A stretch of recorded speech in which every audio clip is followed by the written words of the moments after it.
Did you bring a gun? Yeah. You think it'll actually come to that?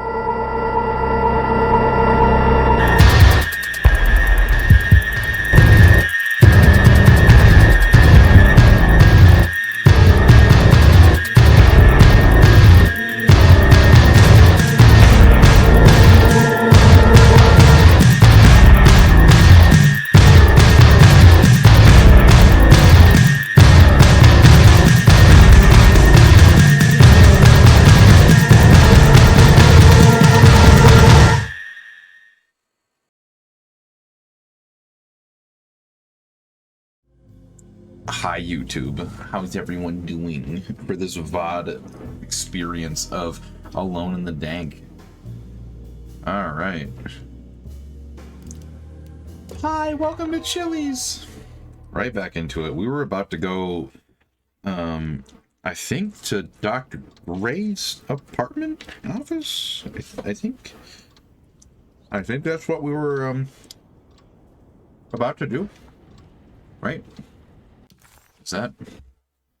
Well, we had the France key and the stairwell key to the infirmary.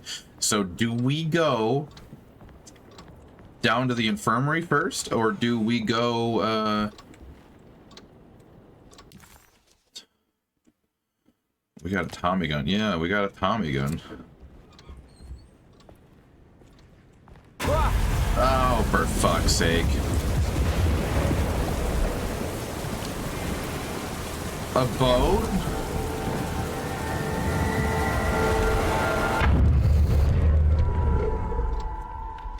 It doesn't want us to be there. Oh, come on, headset. Headset. I've got a corded headset that I'd like to get rid of at some point, but in the meantime, it likes to just coil up and be just a little guy, just a little weirdo. We'll have like 2 knots in this damn thing somehow. There's nothing I can do about it.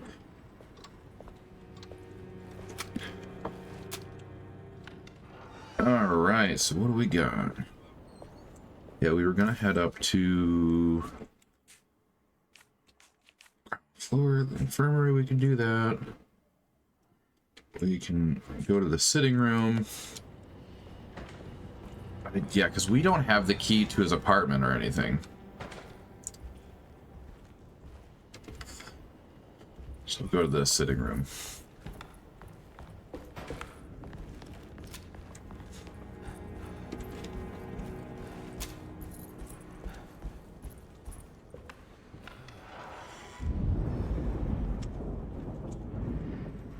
There's something missing. X marks the spot. Yep, the Caribbean.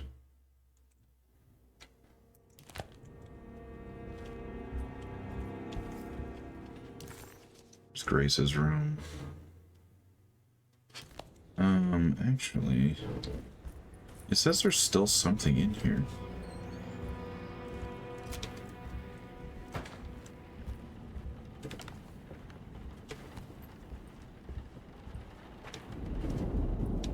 It might be bugged, because I don't actually think there's anything in here left for us to do. Is Johnny Depp in this game? Don't think he is.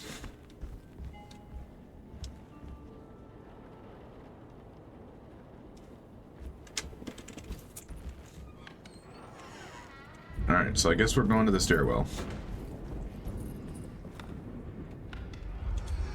How do I get to the stairwell? We gotta go back downstairs. I think, right? Stairwell key. Alright. Welcome in, spooky. Dark. Spoopy. I can't remember what Kuja told me to call you. I'll try to call you something. But we're back. You made it into one of the Alone in the Dark streams. Hope you're fucking excited, because I sure as fuck am. Okay, we gotta go this way.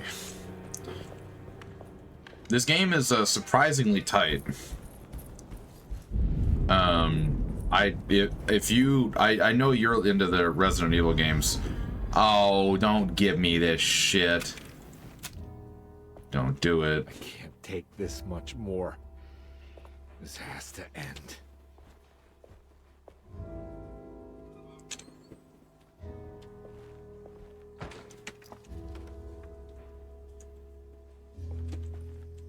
Yeah, we're actually playing BioShock now. How'd you know?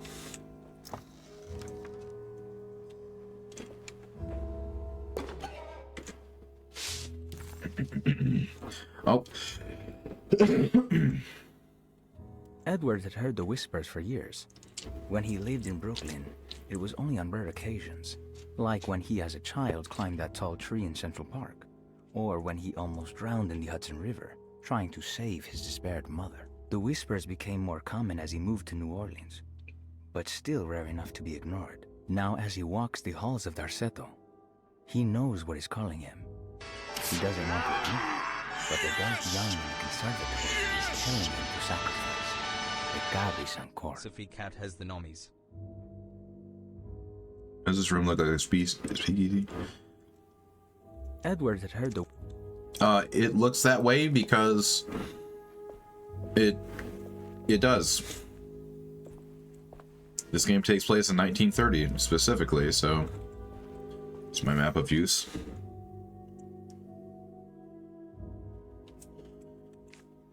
Oh, okay.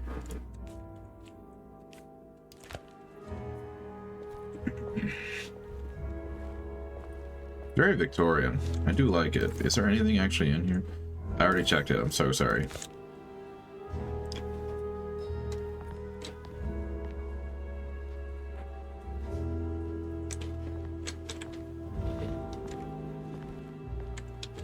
But yeah, so Dark, I was saying, this game is like really tight for all things considered.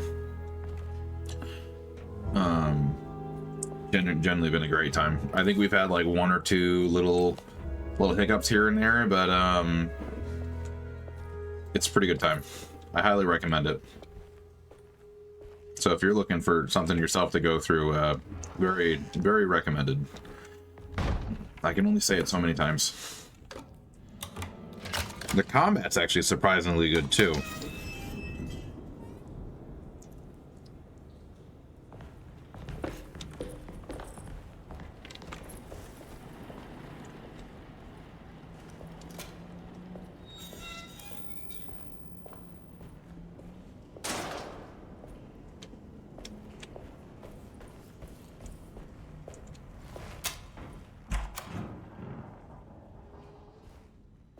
Thank you for the hydrate, Cinder. Appreciate you.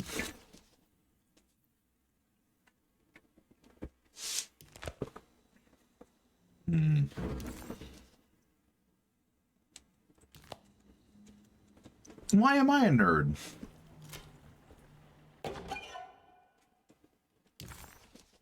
Oh. Darceto stands on a breeding ground for the grotesque. The biggest nerds. Temple devoted to rebellious growth.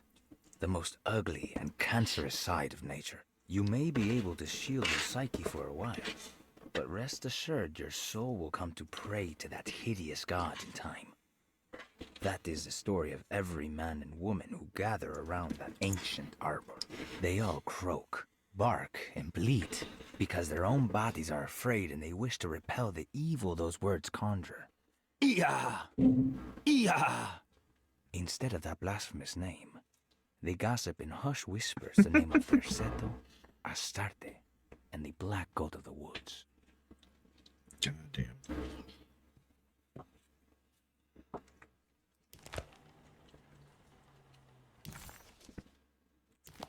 It says there's something in the stairwell?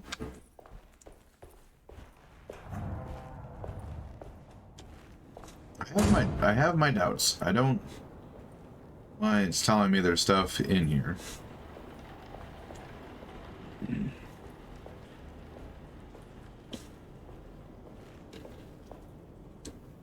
That has blood on it. Nice.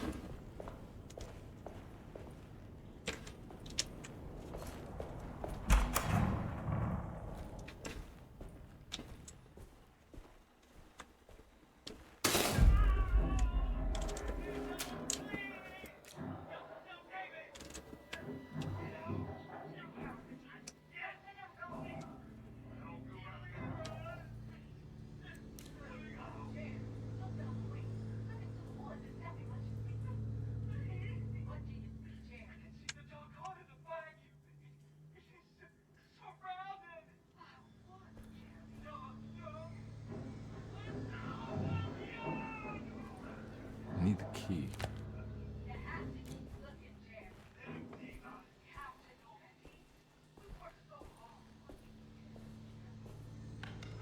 Freeze! Drop it!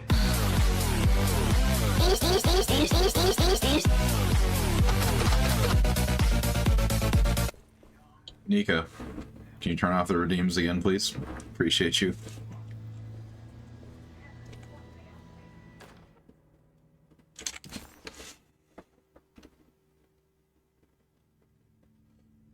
Brain. I am Turok! Brain crime. Selling darkness. Oh, it's okay. It's not a big deal. It's for viewing pleasure, but that's fine.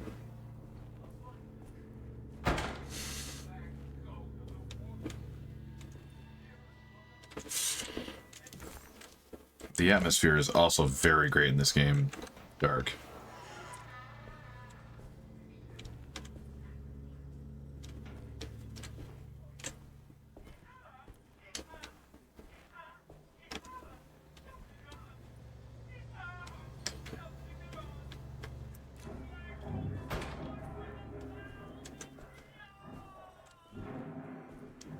Oh, he's dead, Jim.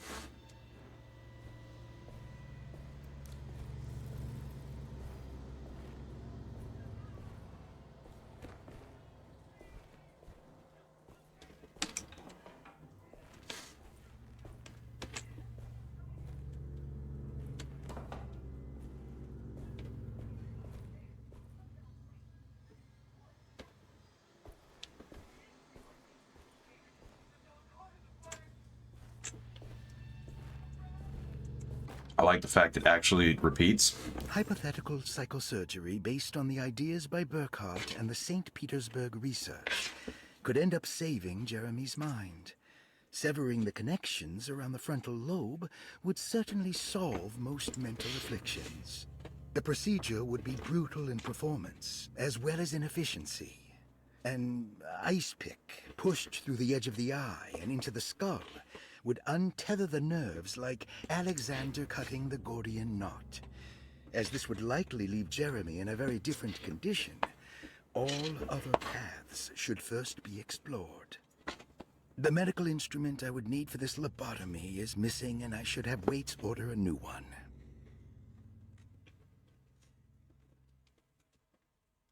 Fucking lobotomy.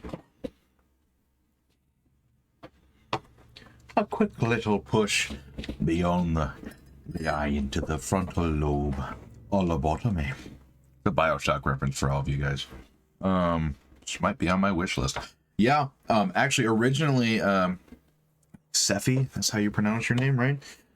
Originally, the first Alone in the Dark in 1992 was supposed to be a Call of Cthulhu licensed title. And essentially what happened was the game was so far from the game of the Call of Cthulhu. Cafe. I will try. Essentially they were told like, well, maybe not Call of Cthulhu game, but you can still keep the stuff. Radiography. Patient Jeremy Hartwood. Date June 14, 1930. Plates. Jeremy's skull proved difficult to capture properly. Partial radiographs worked best. A complete picture of the brain can be assembled by piecing 3 plates together.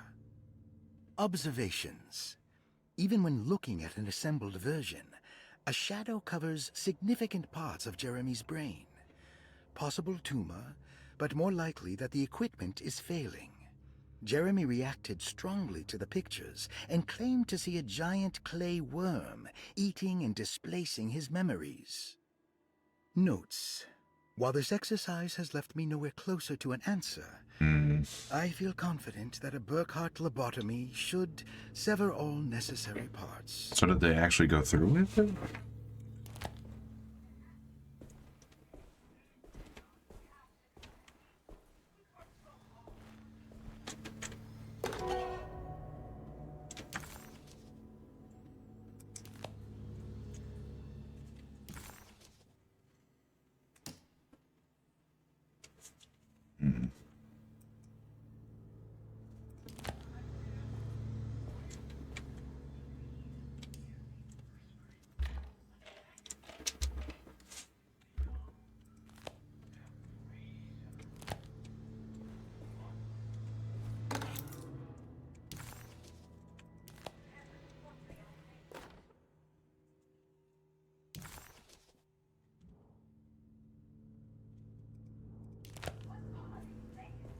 Yeah, and it seems like it does seem like after the game came out, the Lovecraft Call of Cthulhu licensing group was a little looser with video games, maybe for publicity's sake. Because like I know they let like id Software use all the likenesses and stuff for Quake. Surgery, okay.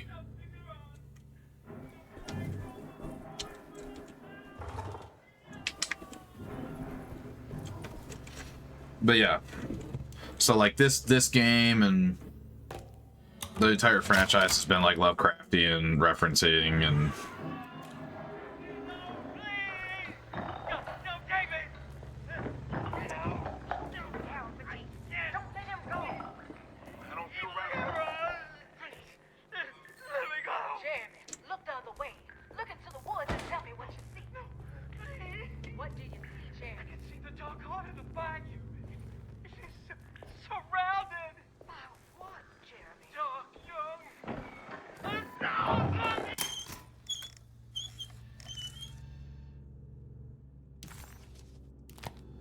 Don't mind if I do.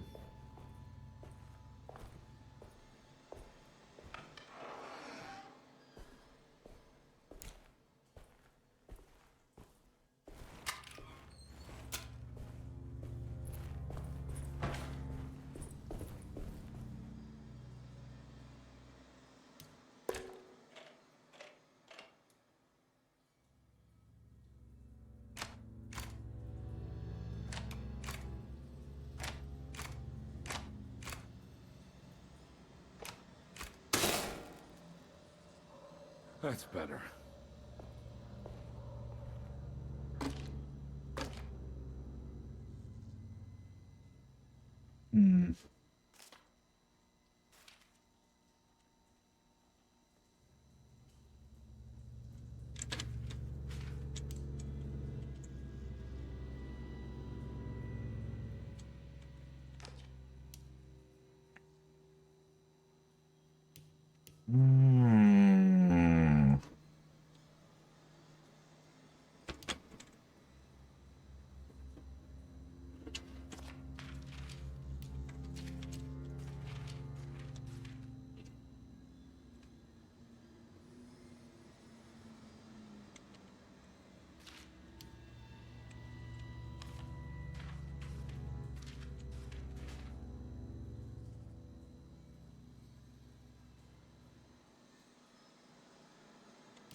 become big brain.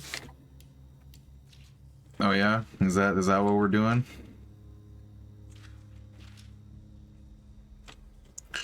Carnby's probably sitting here looking like, I don't know how to fucking do any of this, but okay.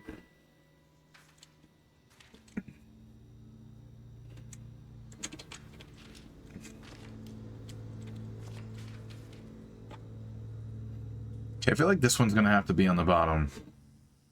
Because it's the most complete one. No.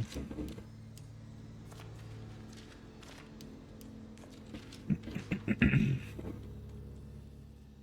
also open for suggestions if any of you guys have any.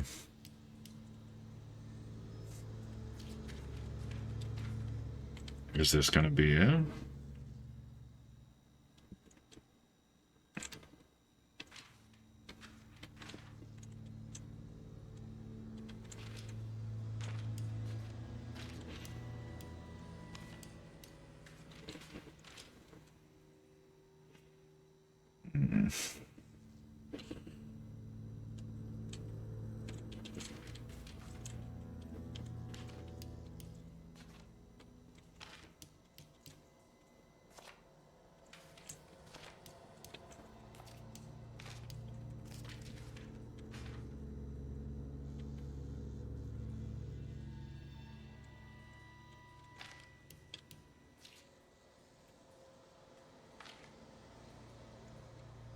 Oh, I think we're onto something.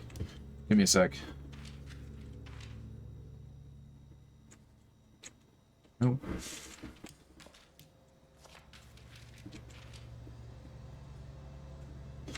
No? Well, what the fuck?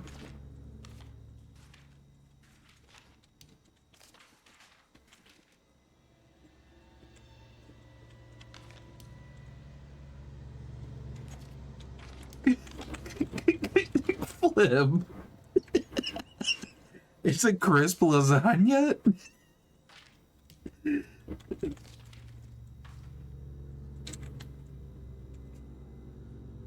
Overlay the one on this one, right?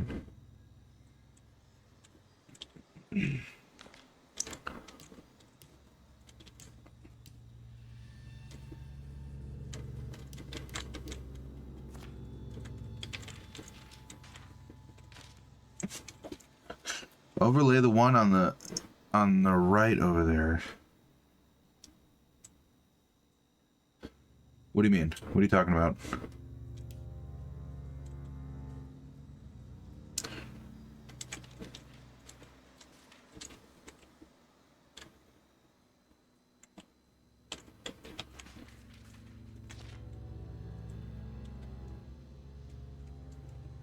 The last one you had. Right.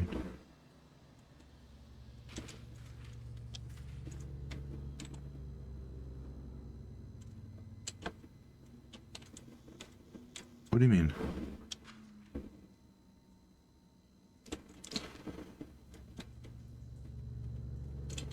Okay. All right. So we're gonna get this together. We're all gonna struggle. Okay. So I have. Okay. Which one first? Top left, top right, center left, center right, or bottom? Which one are we doing first? You guys guide me. Middle left. Okay. We'll try Sephi first. Middle left. Okay. Which position? Left, right, low.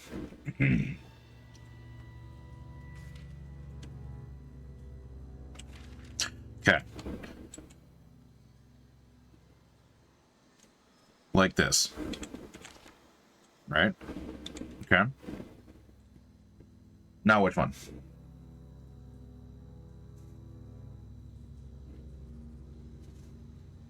Do you want it down here?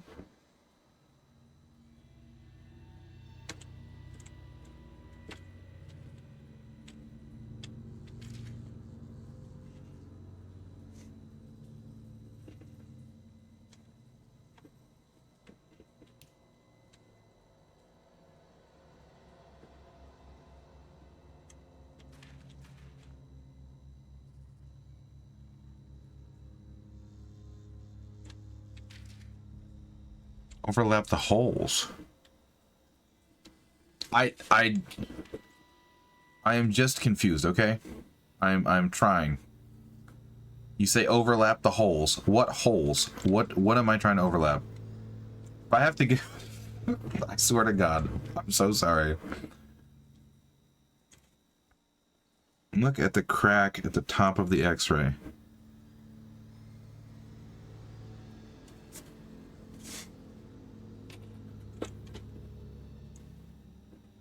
Do I see the black line at the top of the X-ray?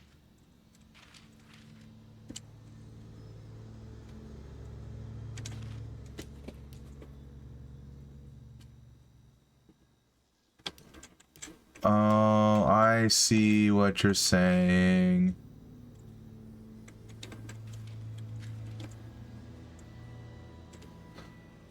So we got to put them all in there and just a way that the crack is done, I think.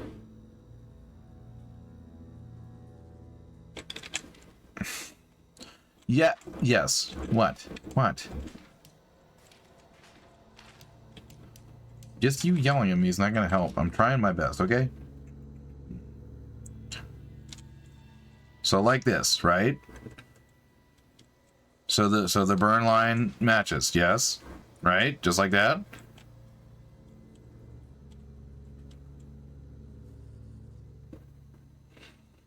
No. Thank you, Flib. 180. Turn it 180. Okay. 180, upper right. Just like that. Okay. Yeah. Like that. Going to overlap up. Yeah. I get that.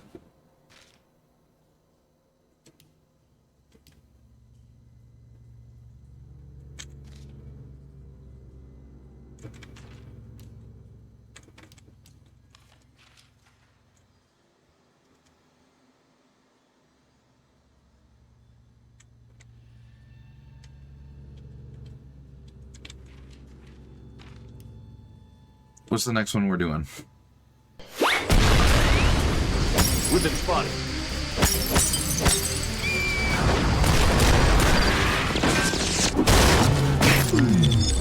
We don't have time to deal with this idiot.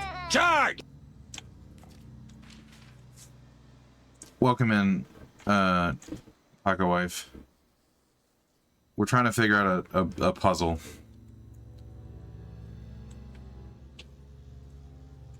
I'm getting yelled at.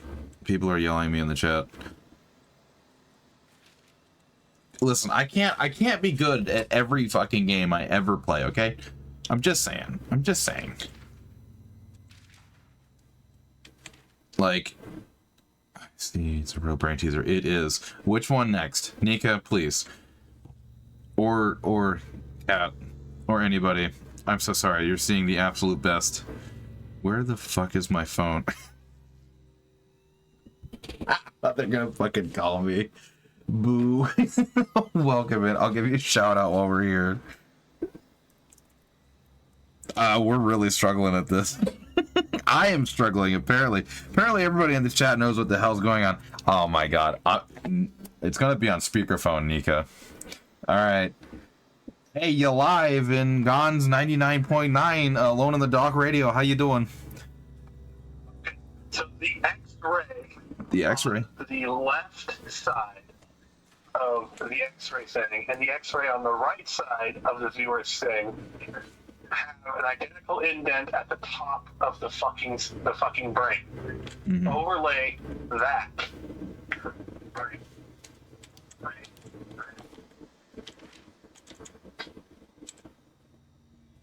Like this? You're fucking with me. I'm genuinely not. Don't yell at me. No, the one on the screen already. Yes. Don't yell at me. Do you see how they have that little indent at the top of the brain? Yes. That matches the indent at the top of the brain on the other X-ray. Yeah. Yes. To line them up. You can't line them up. Why can't you line them up? There's 3 fucking positions. It's left, right, and then down. You can't move these around like individually. Like, fine. Well, fuck, we didn't know that. No, like look. These 3 positions are the only 3 positions I can put these things in. 1, 2, 3. Well, yeah, I didn't know that. Okay. Oh, so now you're trying to make it seem like, yeah, I'm not a fucking idiot, okay? I mean, I am, but I'm not a fucking idiot. Well, it definitely looks like you're being a fucking idiot. Why? What? But this is preposterous. How dare you?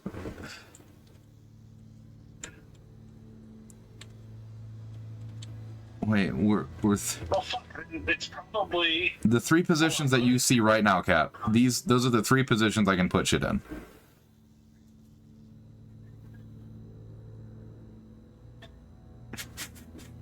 Can you rotate? Yeah, you can rotate them and stuff. Yeah, that's not the issue.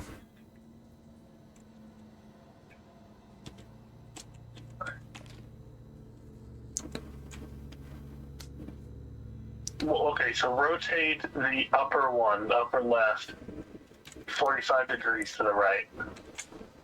To the right. And that's the left. Like that? Yeah. Okay. Keep going. Okay. No, I'm just so I'm like 20 seconds behind, so I'm trying to just see how these things go. Here. You stay on the phone call. I'm going to call you on Discord. Mute yourself on Discord. I'm going to share the fucking screen with you.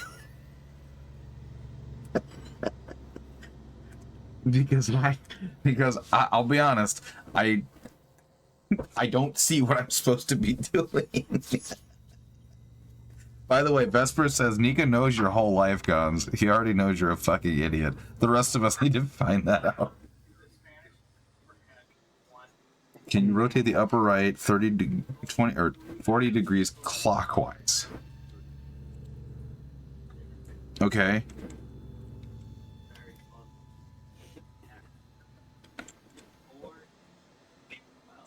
That's the left one. Never mind. Yeah. So now you can see in real time that I'm sharing screens with you.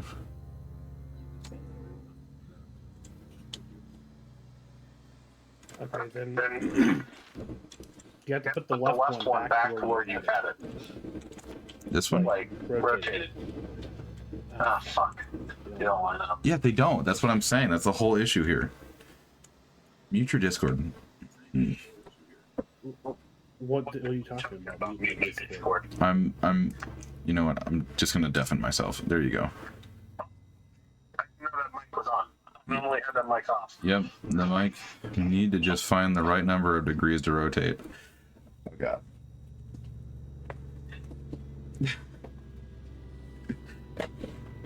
No, if the top right one and the left one can Yeah, I don't match up, right? I don't think they can either.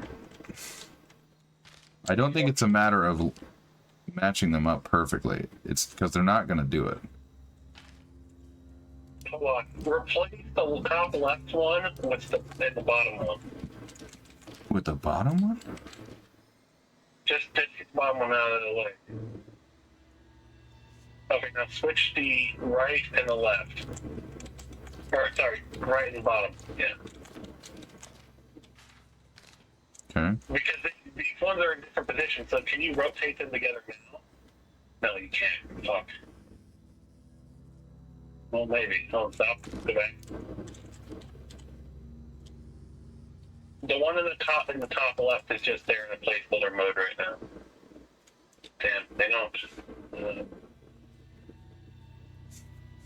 That's what I'm saying. Why don't you Google it? That's cheap. It's cheap, but we've been on this puzzle for like 10 minutes now. I'm putting. Oh, you can only have the 3. You can't put them all on there. So we've got that at least.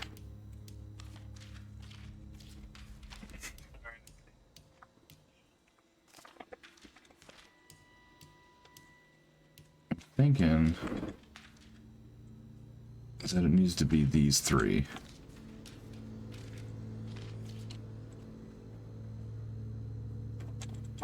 Flip that one and the other one over. Hold on.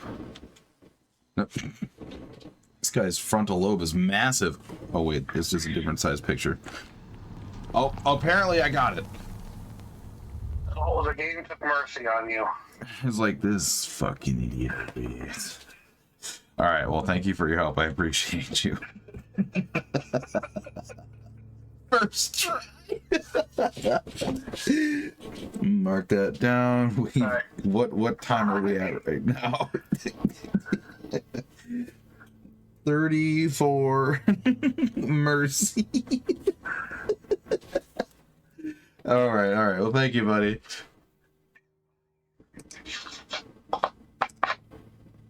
Oh, I feel so stupid. It's okay, though. It's okay.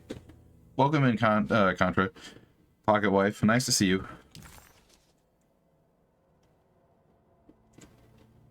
Something of a statue.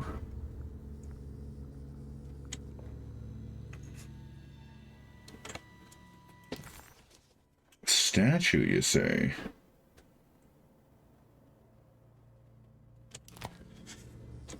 I don't like the fact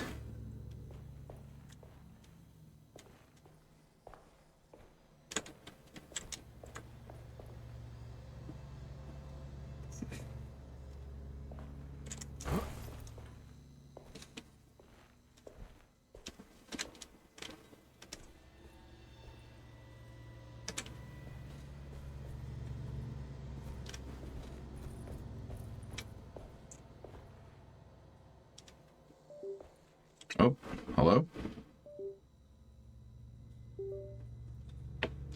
Okay, my random assortment things.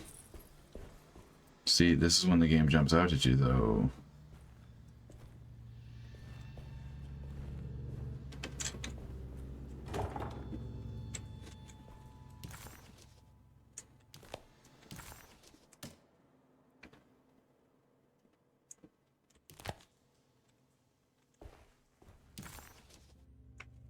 What statue, though?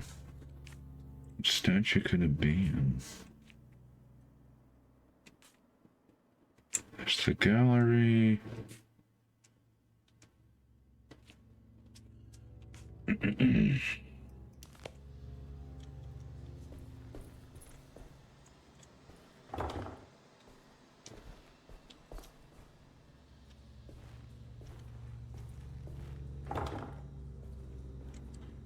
Lady goes up.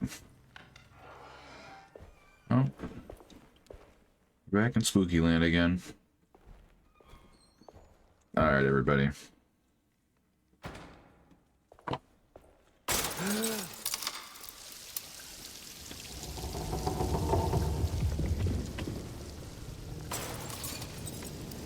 Why does this keep happening? What am I supposed to do?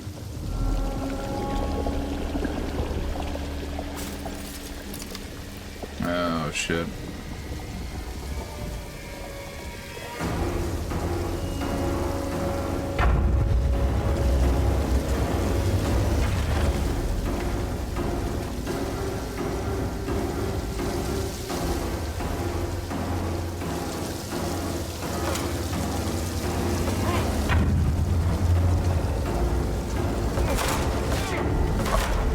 Oh, yep. Sorry, guys. Carnby can't swim, don't you know? Carnby can't swim.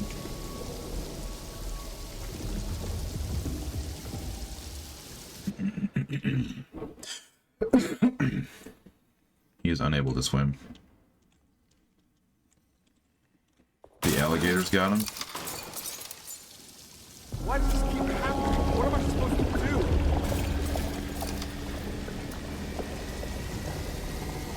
There's no swimming in the streets.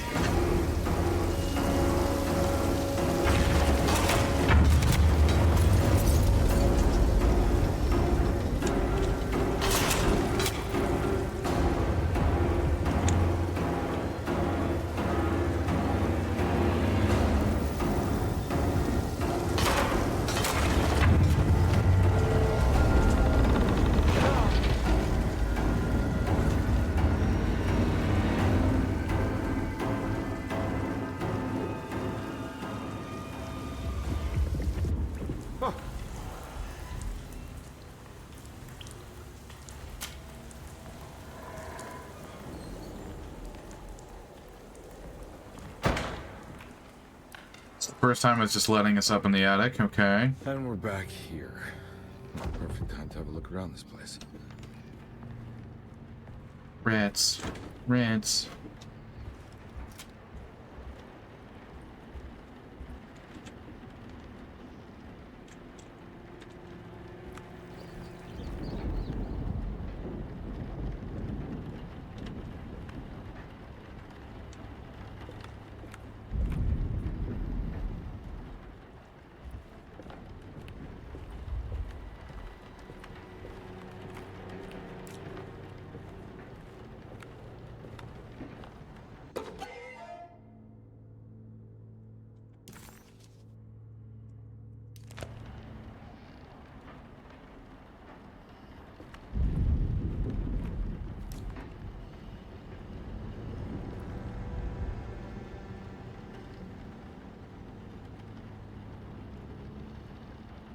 I wonder if that's supposed to be, it's supposed to be HP.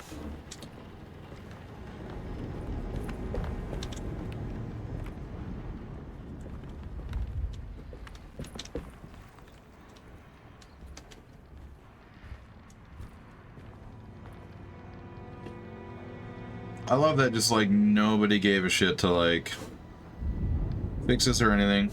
Just like, it's okay. It's alright. We'll just leave it there. What is that?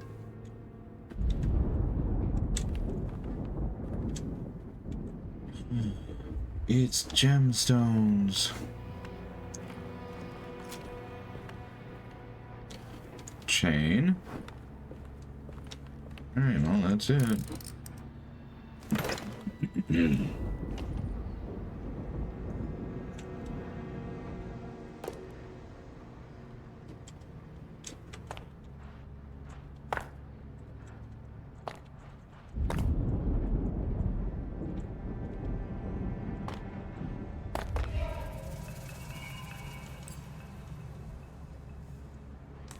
Oh god, what fucking... Oh.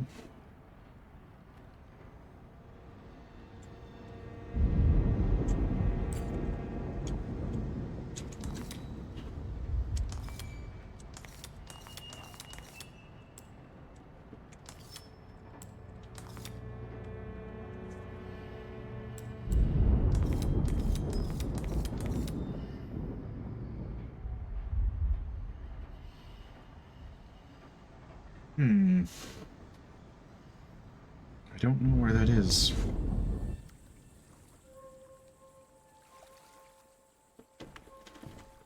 The secret window?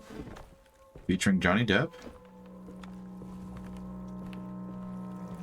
Carnby, come on.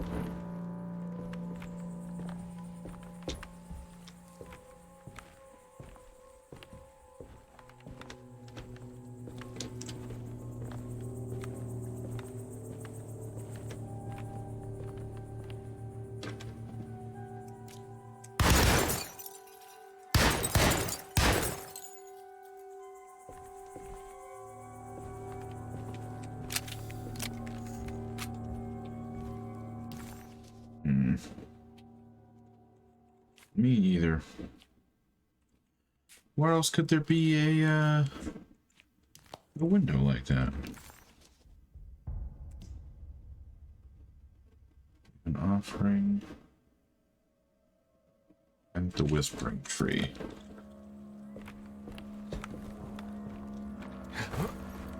Oh my god, Carnby. If you don't...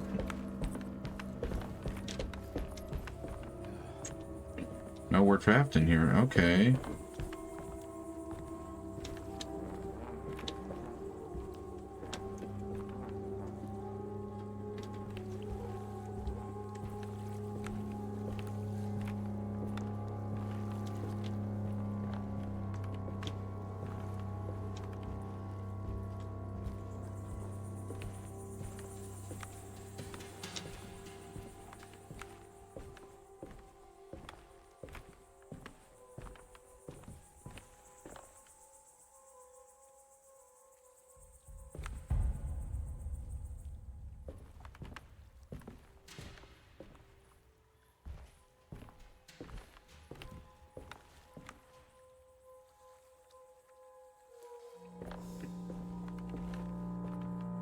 Well,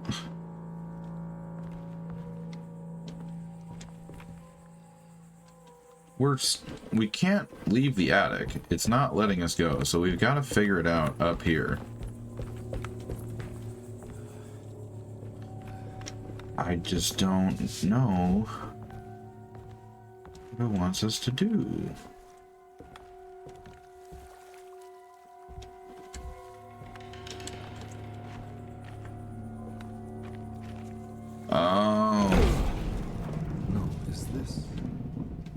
Jeremy's hiding, right? Hello? Is anyone there? Jeremy? I need help! Wait. Can you hear me? I'm stuck in the mud and the fire is taking Jeremy, me. where are you? The motor is dead. I can't do anything more. Hang on, Jeremy. I'll figure something out. I'll get the boat running.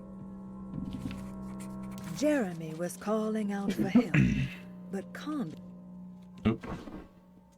Carnby entered some new, mucky dreamland of Jeremy's, a long-abandoned steamboat aground in the bayou. Jeremy was calling out for help, but Carnby couldn't figure out where the voice was coming from. For a moment, Carnby wondered if the boat itself was Jeremy, or if he was below it somehow. It didn't matter right now. Jeremy was clear on one thing. He wanted Carnby to get the steamboat running and out of the mud. Right, and Jeremy has likened himself in his therapy times as a steamboat stuck in the mud. It's literally what we have had to deal with. His words, not mine. Jeremy, you've turned into a steamboat. I'm sorry, buddy. I will help you as best as I can.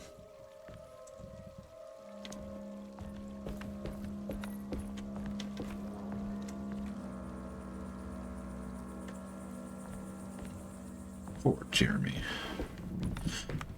The boy got turned into a steamboat and got stuck in the mud.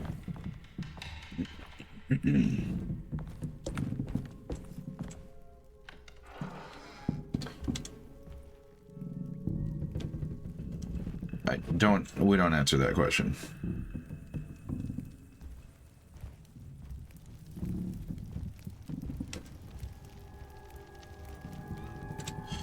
If you got turned into a steamboat and stuck in the mud, or just the stuck in the mud part.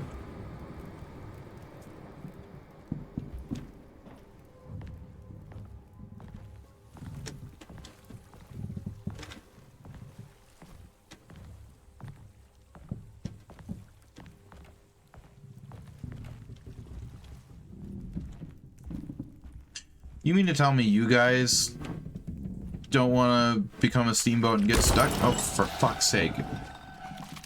Hello? No. We're not doing that shit. You can fuck off. Old barnacle looking ass.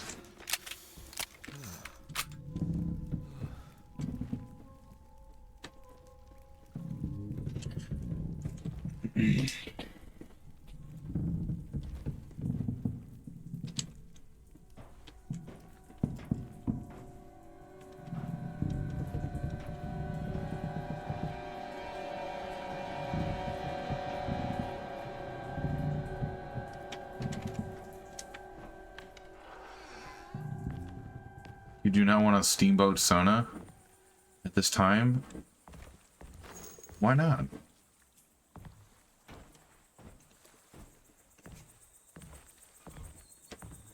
Are you sure about that? Wedged itself right into the bayou. Mm. If I get the motor started, I could try reversing back into the river. Oh, this is the front of the boat.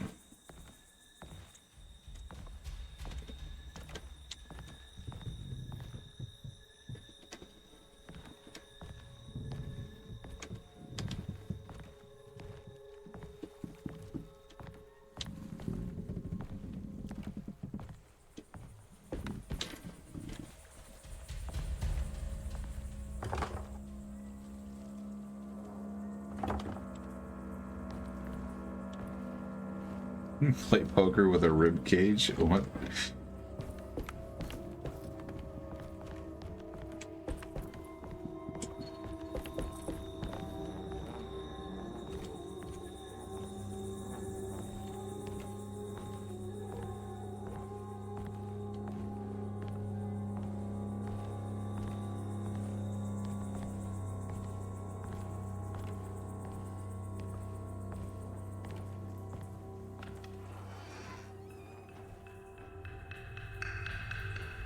As long as we...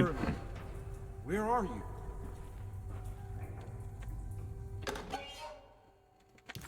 As long as we don't hear clicking noises, we're fine. There are many ways to cross a threshold. The easiest one is being invited. A door swung open, leading you inside. Another is sleep, hypnosis, or even sudden fright. There are those who fold spaces that challenge Mobius, or jump through angles that defy Euclid. If you learn to properly use your talisman, you could go anywhere. You wouldn't even need to rely on the fluttering wings of the shrieking Byakis. There are many ways to cross a threshold.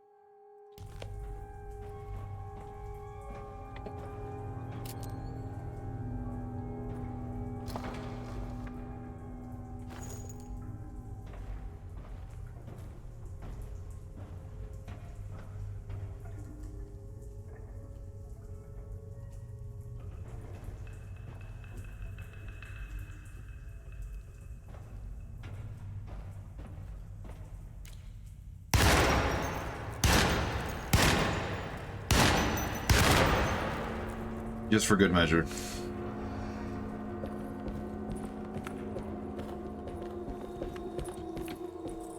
So as long as we don't hear clicking noises, we're fine.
Why are those the most tanky bastards in the whole game?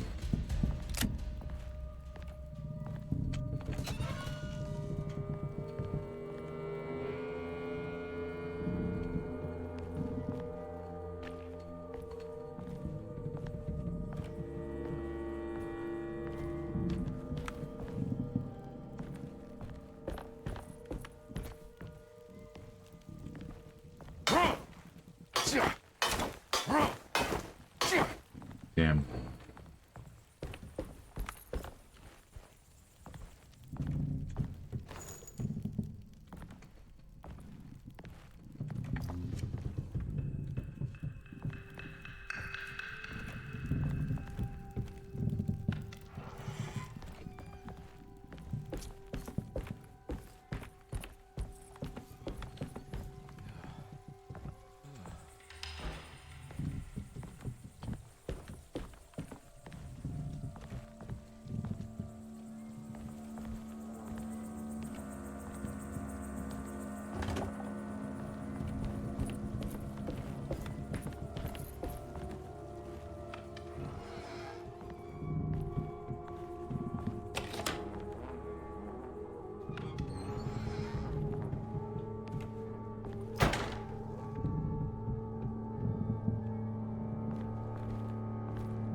Looks pretty weak.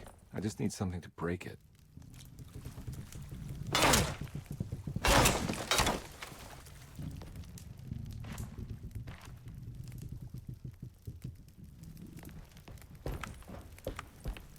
I'm gonna go back to the front and go down that thing up there.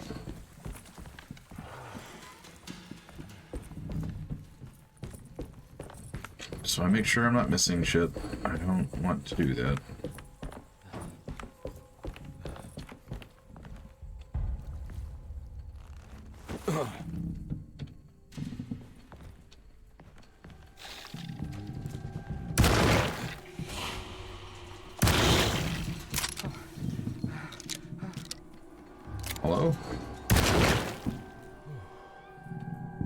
Okay.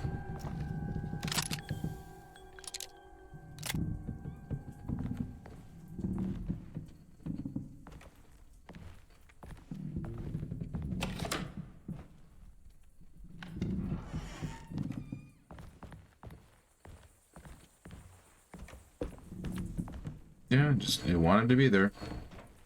I could not convince it otherwise. Oh shit, we got that too. The artist spent a lot of time boating on the vast Lake Pontchartrain. Poetry, painting, photography.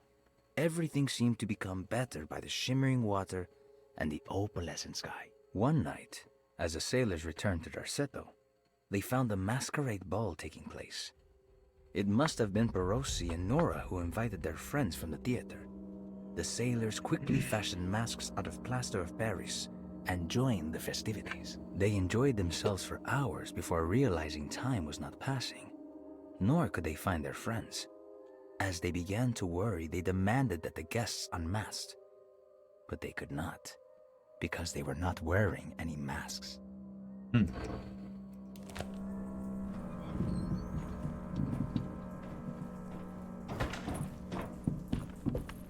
I don't know, guys, that's pretty spoopy.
This definitely needs fuel.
Bet you they're gonna give us this whole thing up here of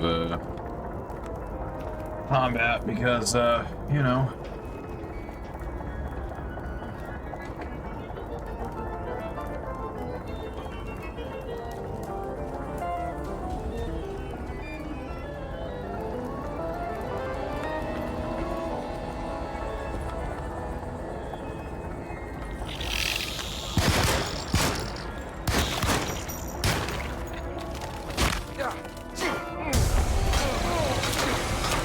bitch.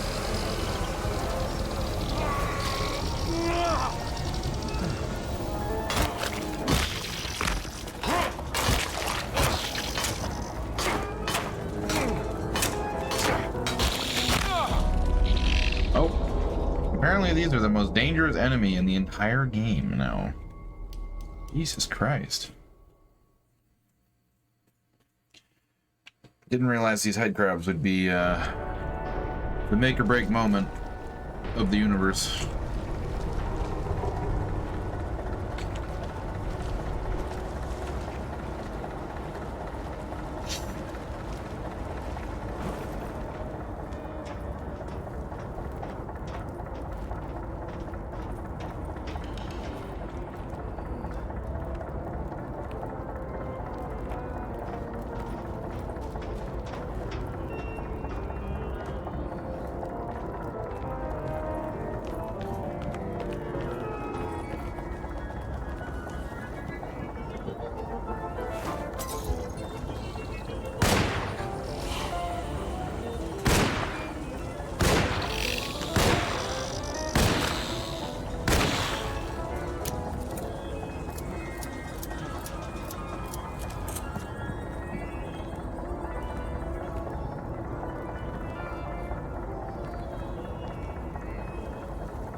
What do they remind you of, Crispo?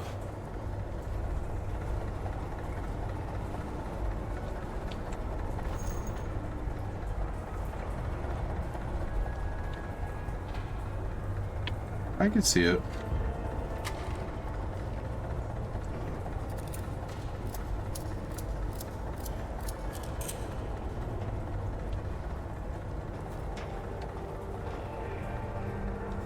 They do. They remind me of that too.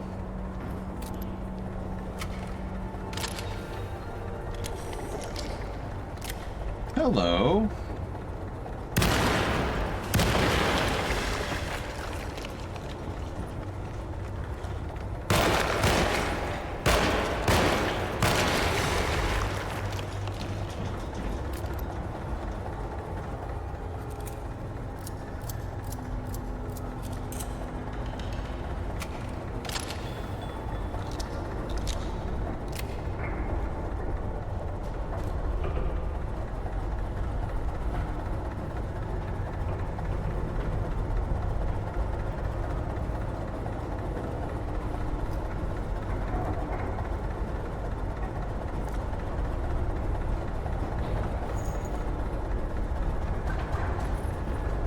I love the fact they actually modeled all this shit in.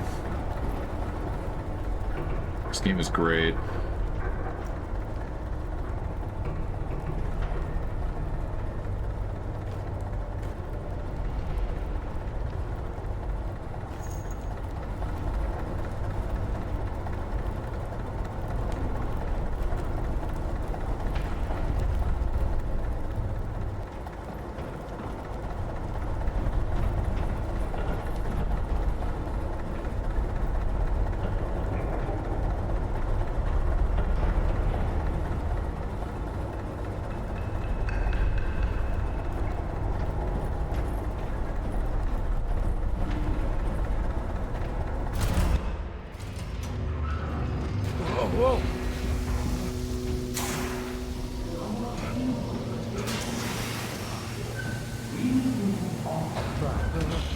Are you ready to tell me what happened in the attic?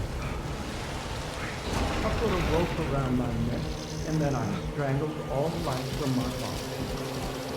Are you under the impression that you died? No. I was supposed to die. What does that mean? That you were supposed to die. I'm the catalyst. I had to die to make the story. What are you referring to, Jeremy? 30 years ago, Frederic needed me to die. You're not making any sense, Jeremy. Come back. Find your focus. Hey, I cheated everyone. I didn't play my part. Hey! I escaped my doom. My destiny. Again, find your focus. Hey, I'm right here. What the hell is going on? Now everything is wrong. Nothing is in Hey! place. I'm right here! Calm down, Mr. Carnby. What do you want? Were you not talking to Jeremy right now? I haven't seen Jeremy all day. Are you all right, Detective? No. Actually, I don't think so. Well, maybe. I'm gonna go look for Jeremy. Good. Let me know if you find him.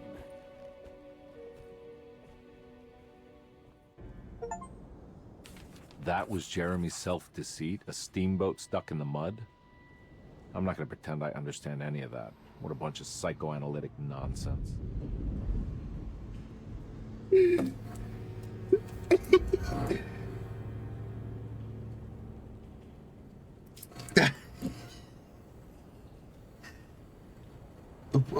What? Give me a second. The wife just asked me something incredibly. Oh my god. You missed it. Oh, I'm gonna make a clip of it, I promise. I'll show you after we're done. It was super cool. Oh my god, that was amazing. So... Son of a bitch. Oh, we got so much shit to explore now. Look at that. I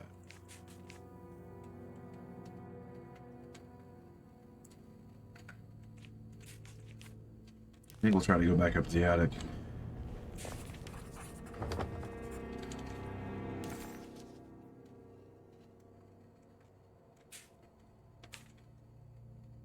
Carnby never thought he'd be so happy.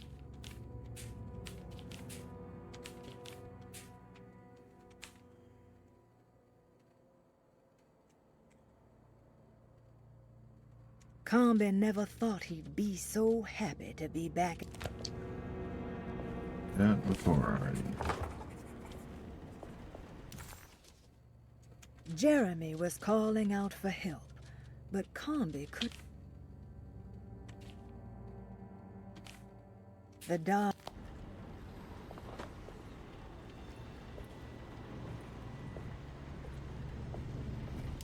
Well, so what's going on? What are we writing?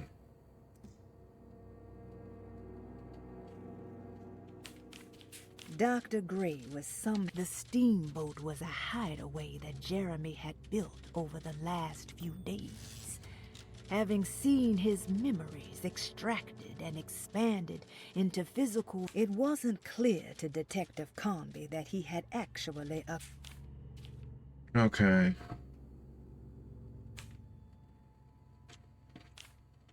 The dark man had forced Carnby to face his memories of Grace and her father.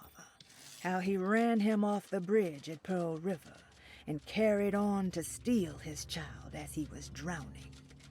He then handed Grace off to her mother because that was the job, and you don't question the job. You take the money and get drunk. As Carnby slowly accepted his trauma, he started to wonder why it was his and not Jeremy's. Dr. Gray was somehow mixed up in this business with the dark man, Detective Carnby decided. He had to be. Either Dr. Gray was using the idea of the dark man to manipulate and torture Jeremy, or the dark man was an actual powerful being possessing Jeremy. And in that case, Dr. Gray was simply a stooge. Maybe both could be true at once. Carnby felt his mind racing in all directions. No matter what, he had to find a way to break the pact. That was what Jeremy said was needed. It didn't even matter what was true or not. If Jeremy wouldn't leave Deseto before the contract was broken, then Carnby had to make it happen. He just wished the steps on the contract made a little more sense. Me too, sister.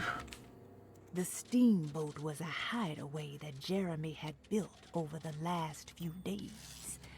Having seen his memories extracted and expanded into physical realms by the dark man, his unconscious mind had decided to take the chance that Jeremy could manifest a world in secret. A world that wasn't sanctioned by the dark man. Deploying his own self-deceit as a gambit against his dark master.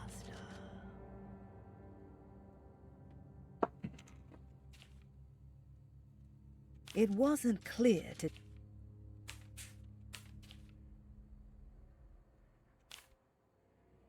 Carnby vaguely remembered the case of the missing child. She was kidnapped by her estranged father. There was some connection to a gallerist named Thornhill. The kidnapper had sold a painting to Thornhill. Okay, I see what's going on. To pay for a car and enough gas to get out of Louisiana. Detective Carnby was suddenly reminded of shaking him down to find out where the kidnapper Okay, was hiding. so we did St. chapter 4 out of George's order or Hotel something by a little bit.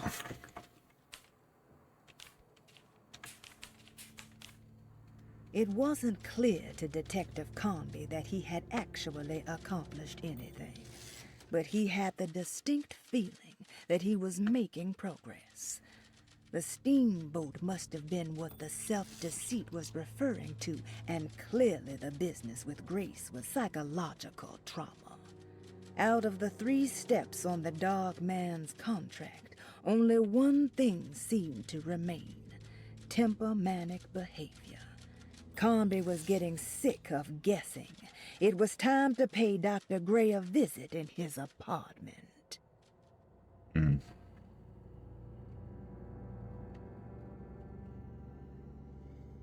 So like I said, we're going to go up to the attic. Again?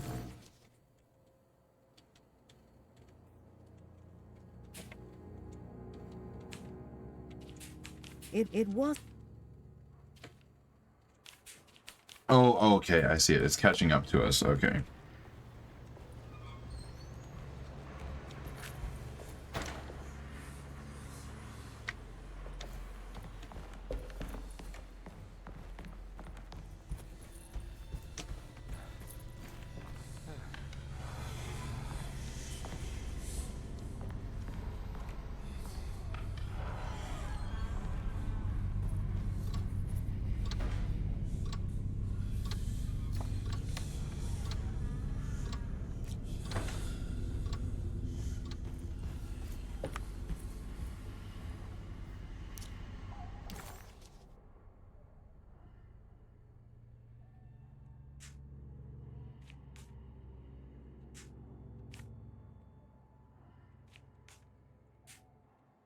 Grand Parlor.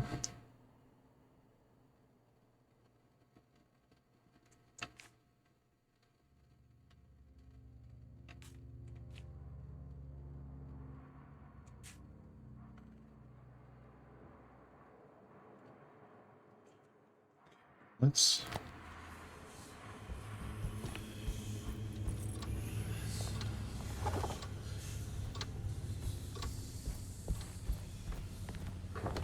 Okay, so we have to go. That's the only way we can go. We're still in the dream world.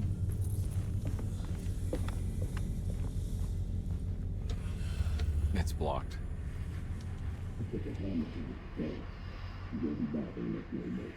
I really didn't understand what was happening.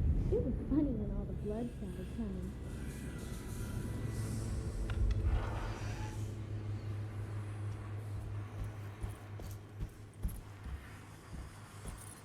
Is every direction blocked off?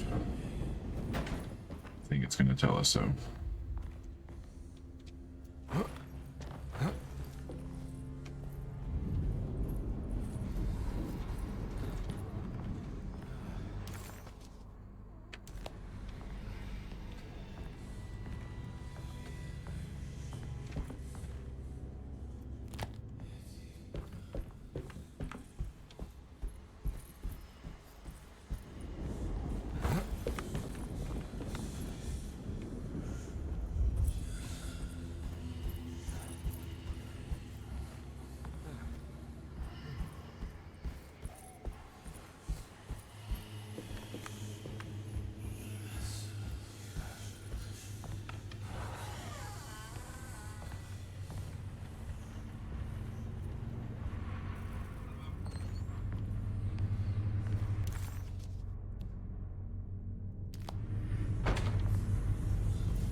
Detective, am I glad to see you. Lock the door, will you? I don't think Dr. Gray would appreciate us snooping around. What's going on here? This feels so strange.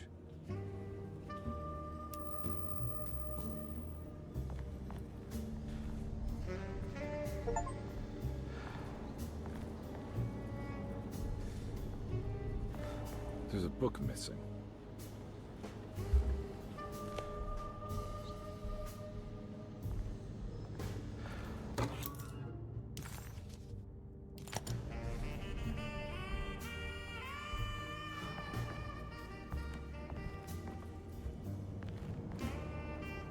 Have you found anything?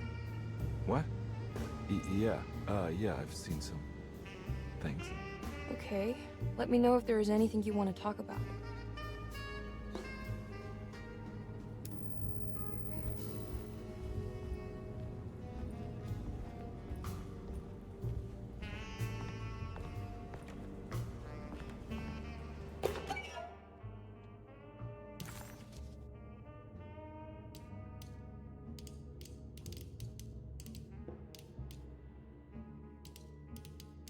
Nice.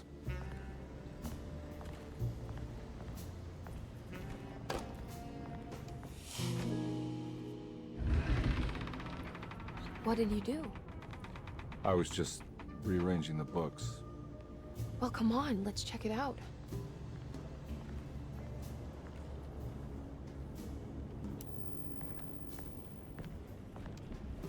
I think I'm beginning to understand. Dr. Gray is dealing with some kind of mass delusion.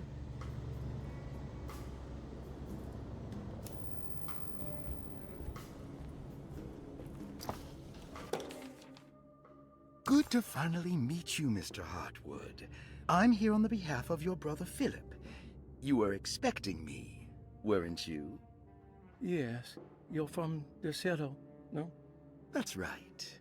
I just wanted to ask you a few questions to see if there is anything I can do to help you and your family. Okay. I understand you're full of imagination. You make up a lot of things. I suppose.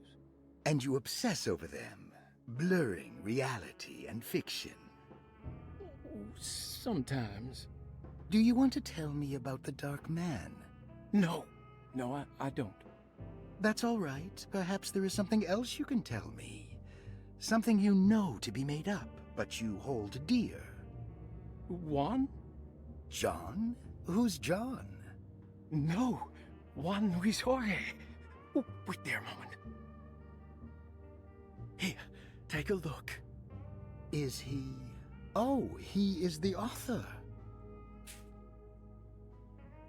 It's a magnificent book. Life-changing even. The real Juan is long dead, but I like to think of him as my friend. My most beloved friend. I see. Do you often do this? Fantasize about people you read about? No.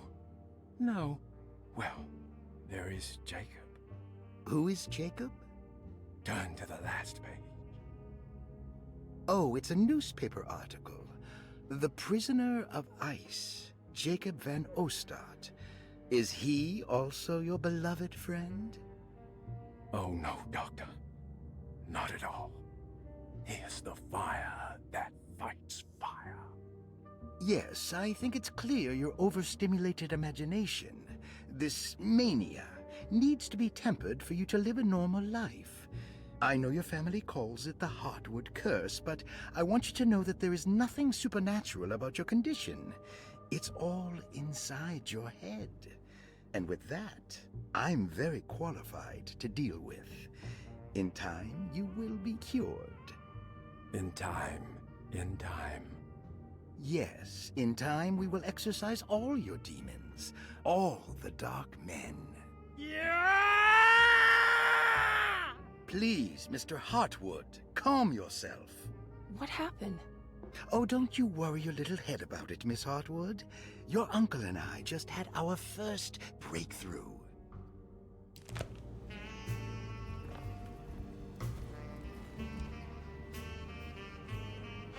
What were you saying about mass delusion? Derceto seems to have a deranging effect on people living close by. It has a history of creating cults devoted to some nature goddess. Even the name Derceto refers to the cult existing here before the Civil War. Derceto was the name of an ancient fertility goddess worshipped in Syria. Dr. Gray and his friends, however, seem to prefer the black goat of the woods with 1,000 young, or Shub-Nigroth. And that name can only have come from my uncle's twisted mind.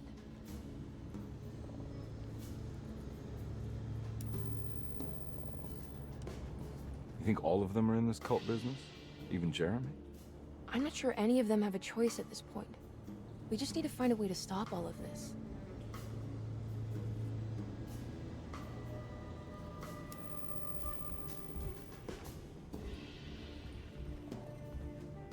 That mark on the floor looks like talisman positions, but from which direction should I look at it? The snake dagger.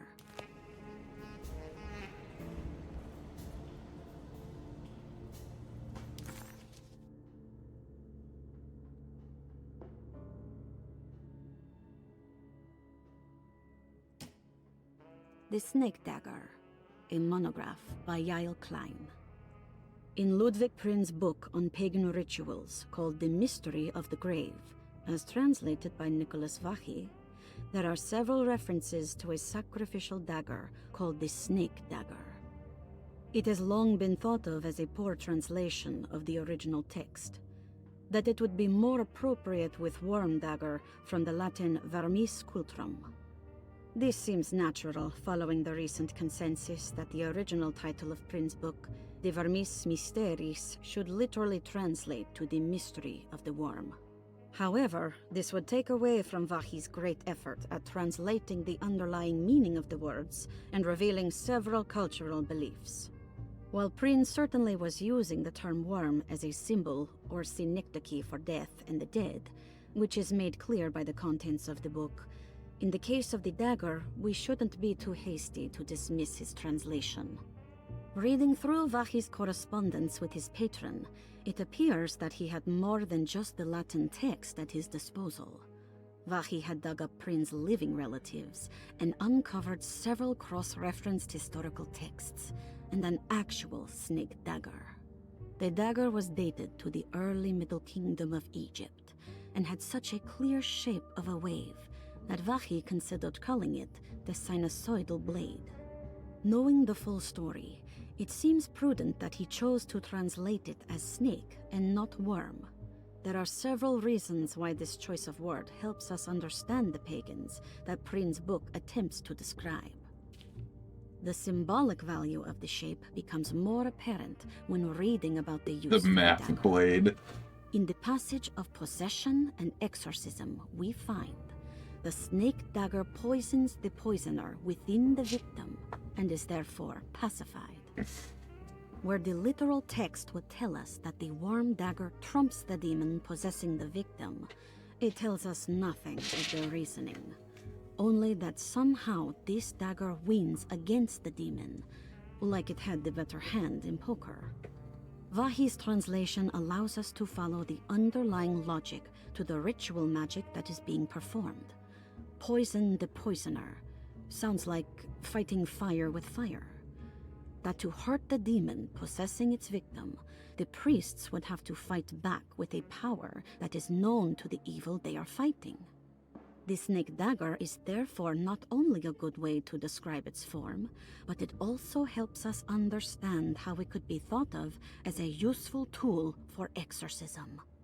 Finally, it also helps us understand their relationship to lunacy, that it was thought of as something poisoning the mind rather than controlling it. What is also interesting to note is that the possessed are always considered poisoned in their head and not their heart. The snake dagger always went to the eye of the possessed, leaving them partially blind, if they had the good luck to survive. Detective Carnby felt removed from himself, like driving drunk. He carefully tried to navigate his environment. What the hell was going on? Was he finally losing his mind?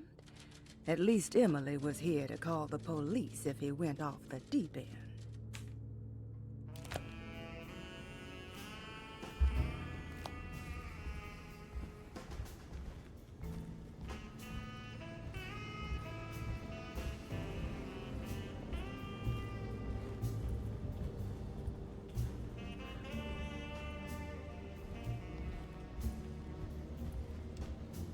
I've been so busy trying to free your uncle from the promise he made to the Dark Man. I guess I kind of just let everything else go. Don't worry, Detective. I feel like we're close. I'm sure Jeremy will turn up. If he is part of the cult, he wouldn't want to miss the Feast of St. John. I just need enough information to make him see the truth. I hope you're right, but I doubt he'll show up. Not as long as the Dark Man's got him hiding.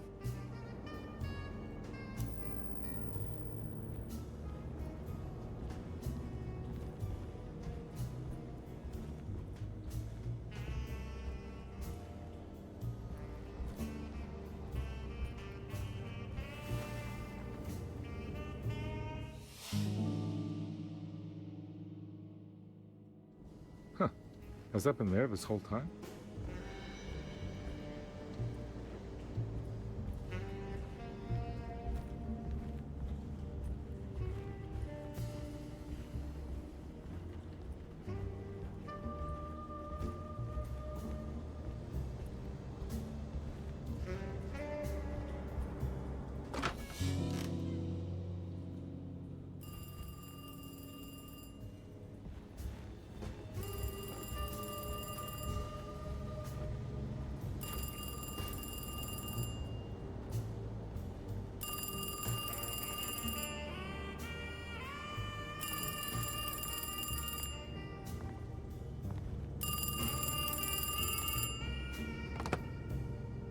Hello? Detective Carnby? Who is this? Jeremy?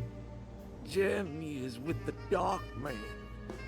You can't save him. Well, I've done everything you wanted so far, and there's just one more thing on the list. I expect him to keep his promise and return Jeremy unharmed. Get out, Detective, while you still can.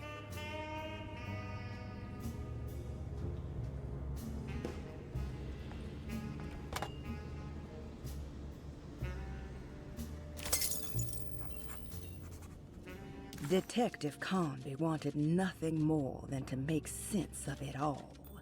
But clearly, that was not in the cards right now.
You okay? You look a little frazzled. Just stupid telephone. I know. I tried calling the police earlier. The telephone is completely dead. It's not... Yeah, no, the telephone isn't working.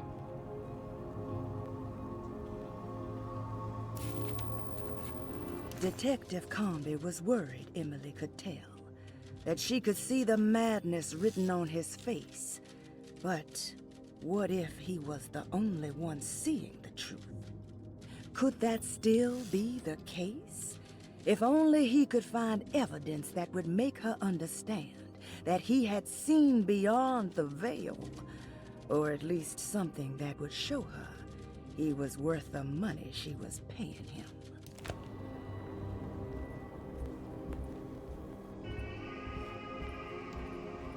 Miss Hartwood, I think you're gonna want to see this. Is there something in the closet? Yeah, there is. You don't see the very obvious gate leading to whatever Jeremy's madness is serving up next? I don't understand. Are you making some kind of fashion metaphor? I'm sorry, I don't have time for this. Can you just tell me what you're doing? You don't see this. It's fine. It's fine. Catch you later. Are you going inside the closet? Yeah. You got a problem with that? No. Do what you think is right, Detective. Sorry, I didn't mean to. Goodbye, Miss Hartwood.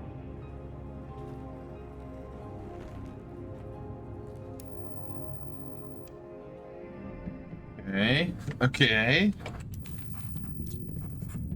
Disheartened by his failure to make Emily understand what he was doing, Detective Carnby actually felt better seeing the frozen hell before him.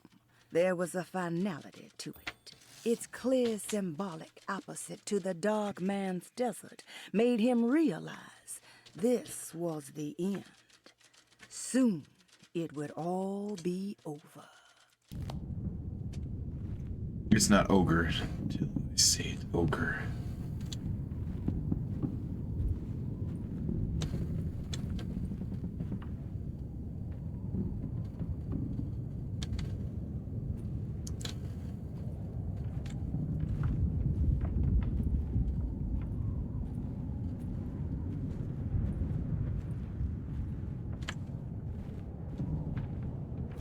Hi, adopted mom Kuja. How you doing? Carnby doesn't need a fucking jacket. Carnby's from the streets.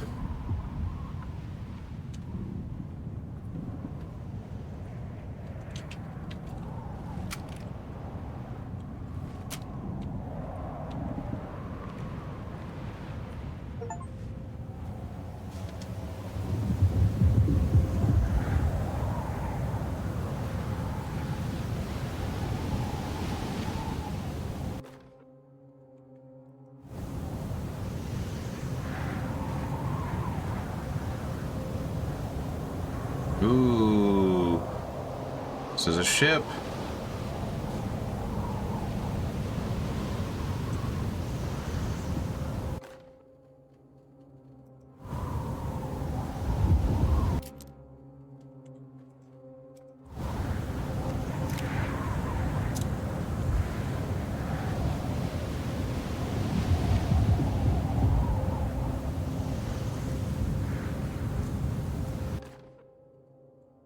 We found the ancient stellarium perched on a cliff facing the Arctic Ocean after a day of sailing due north of the Eskimo encampment.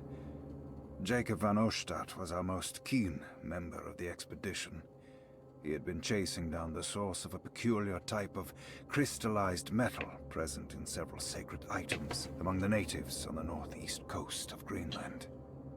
The site was a remarkable find for any explorer, and we were all enraptured in our search for enlightenment and meaning.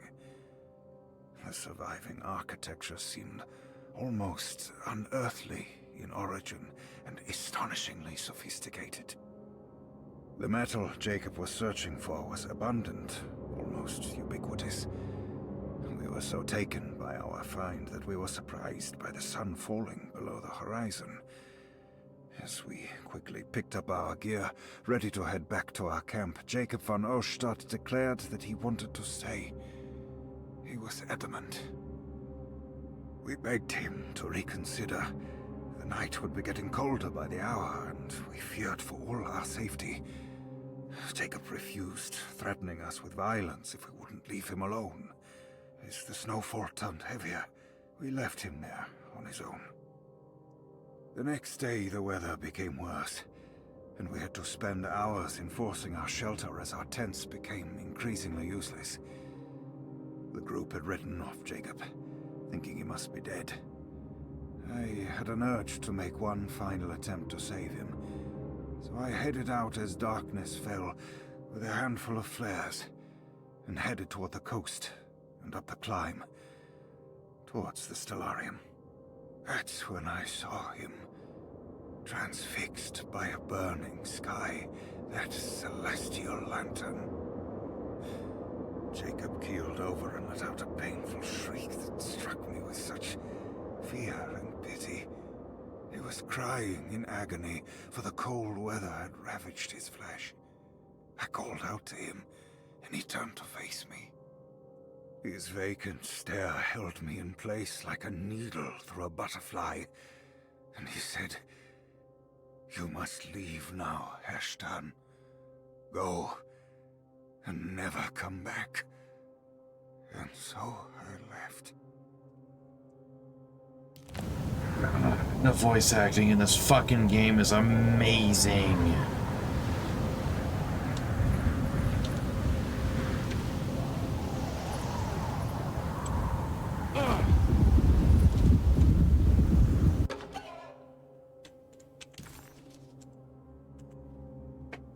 What can be said about Jacob van Oostad without evoking contempt or apologia?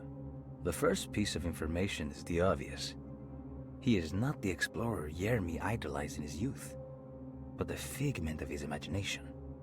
If you want biographical facts, I am not the one to answer such questions. In the case of Jeremy, he is a guardian of imagination, or rather a persona appointed the role of containing a self-sabotaging mania.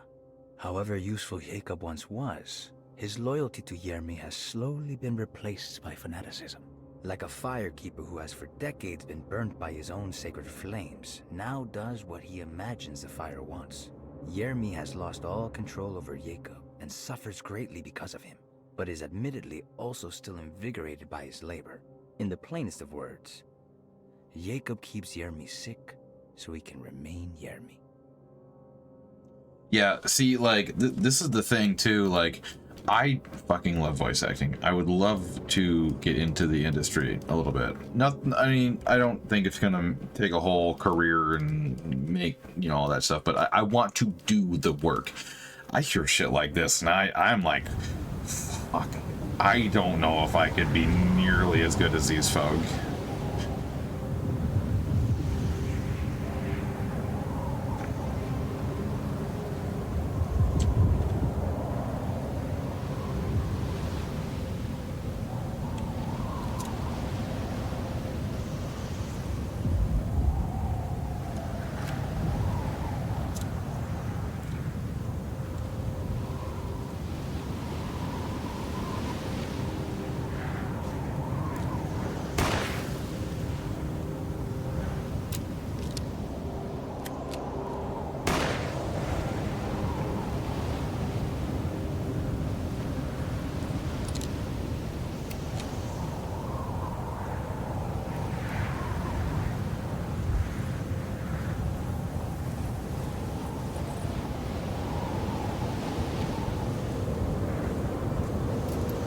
Oh, understandably so.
Yeah, I'm not that intense.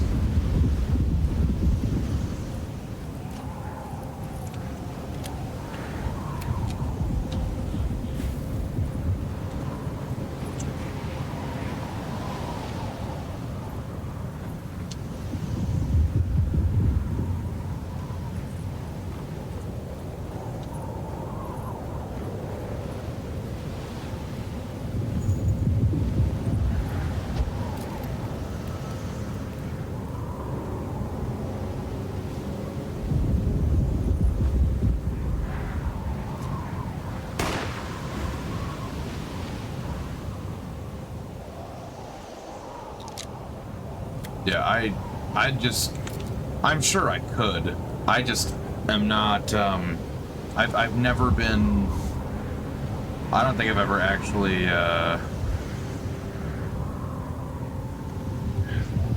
no, I got you.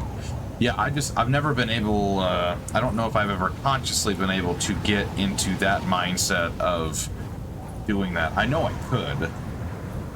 I think I could. I just don't know if I'd be able to perform like that. I've never quite done that before.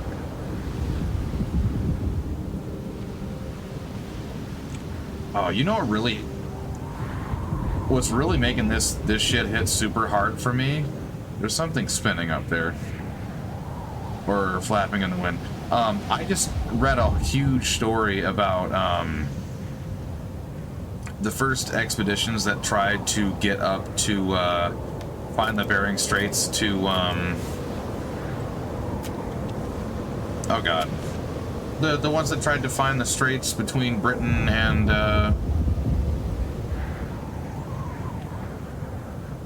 You know, the one that goes up north of Canada. I just did a whole bunch of research with that a few weeks ago, and this is unnerving me more than most of the game. I cannot remember for the life of me what the name of the thing was.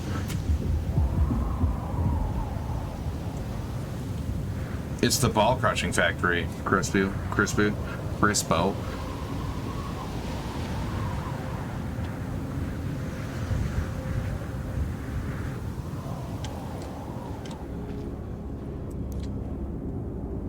No. No. Don't you fucking do that. No. You got me fucked up, dude. Oh my god. What's cruel? Yeah, I'm not vibing with that at all.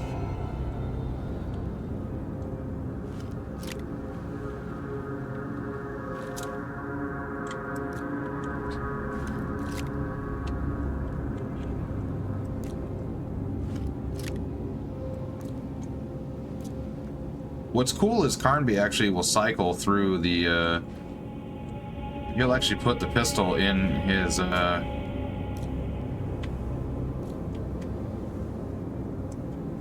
don't like it. I don't like it at all.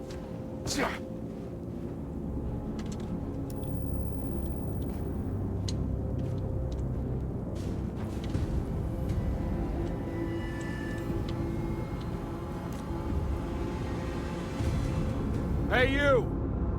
What are you doing here? What is this place? Turn back, detective. You're not wanted here. Whoa, take it easy. I'm not your enemy. Oh, you're wrong, detective. You're wrong. Oh, no, no, no.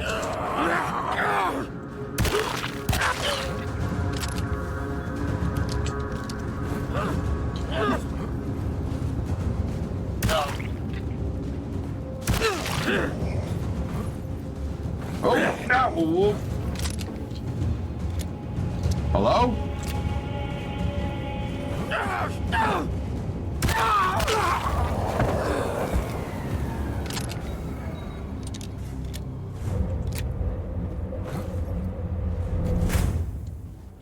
I am not going in that quite yet. God damn. It's the ice cream man. Crispy, you're funny, dude. The ice cream man. And the soundtrack of this game just sells it so much. Oh, man, all these motherfuckers talking trash about this game.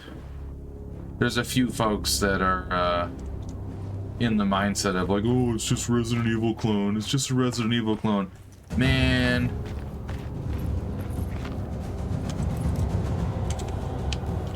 This game's intense.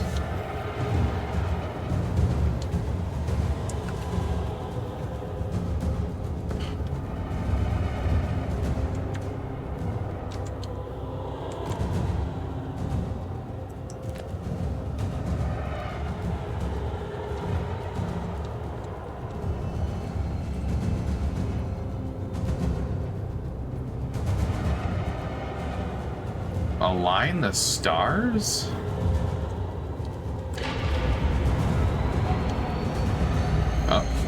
Oh, for fuck's sake. What? Of course. I figured you wouldn't want your stars aligned, Jeremy. That is only temper that mania of yours.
That's it.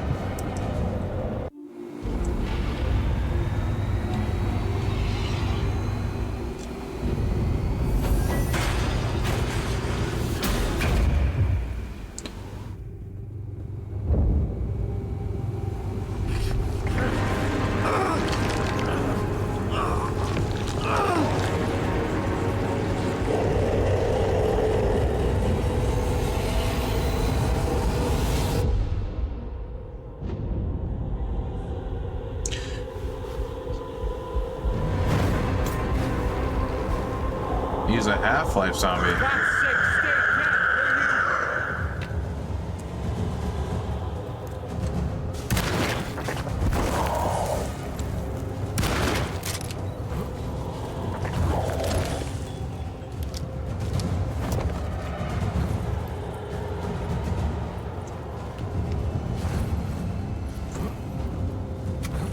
Time to go, Carnby, come on.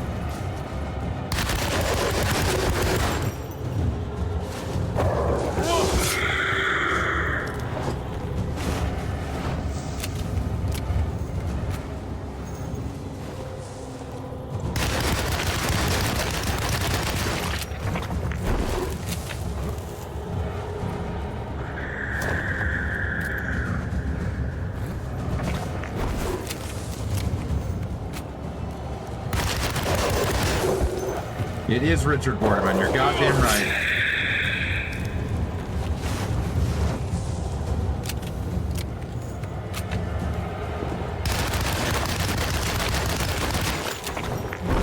Oh.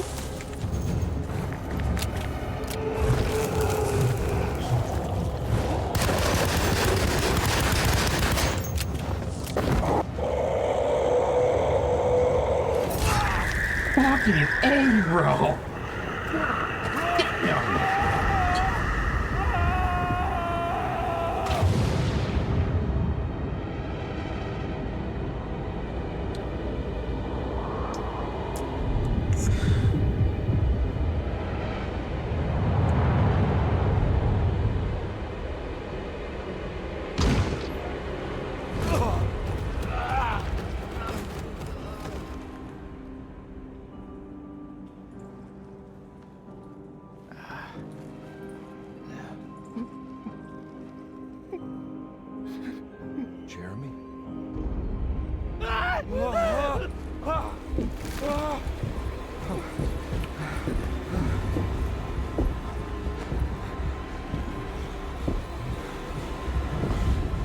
Everything!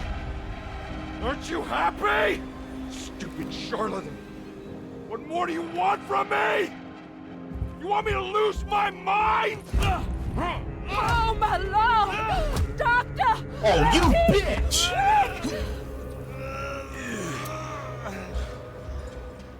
Jesus. What were you thinking, Carnby? No fucking way. No fucking way.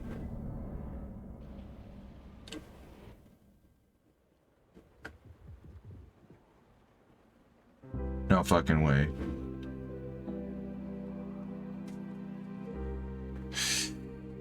Game.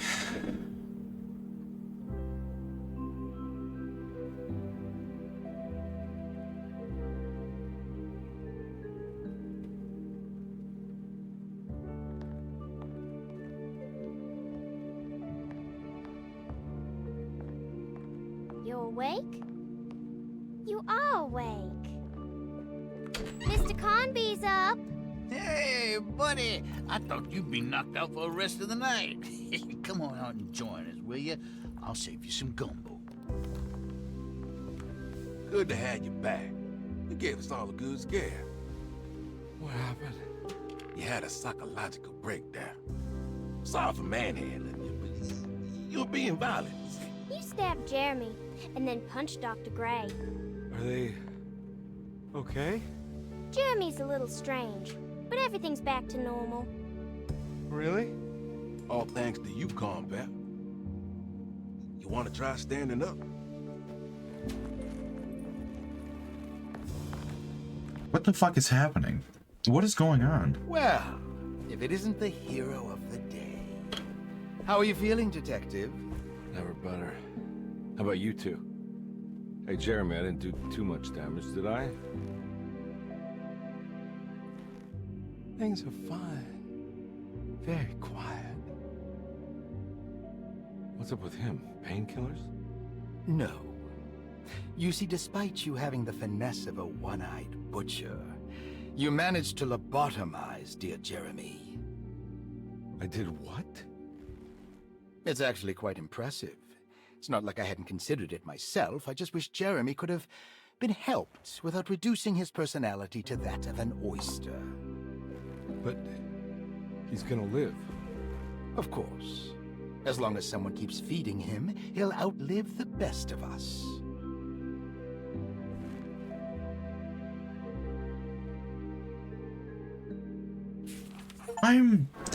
Everything was back to normal. Did any of it really happen? What had Carnby actually been doing all night? What? Does Emily know about Jeremy's condition? Yes. She seems to be handling it quite well under the circumstances.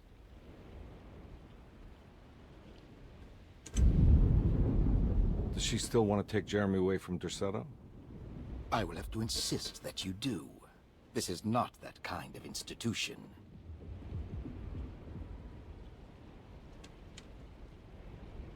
Jeremy, hang on for a little longer, okay? We'll be going back to New Orleans soon. Oh, good. I do so miss the city lights.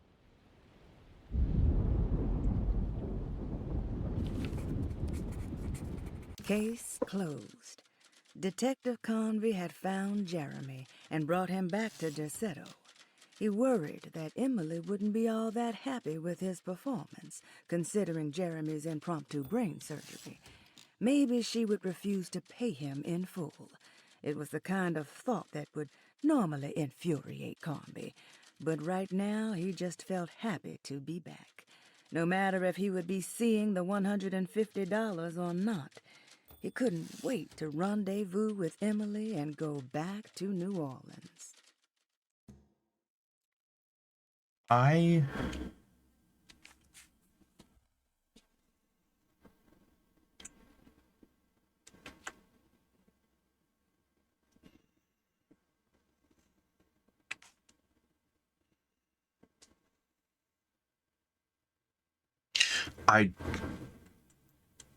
don't... I think we hit a fork in the road.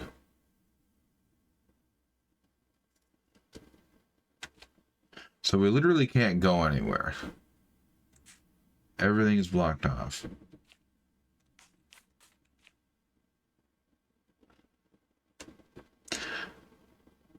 Mark, this game is the best in the series. By far. It's better than all of the rest of the series combined. Like, this is Alone in the Dark. This game has been made with a lot of care and a lot of people paying attention, and it's fucking fantastic.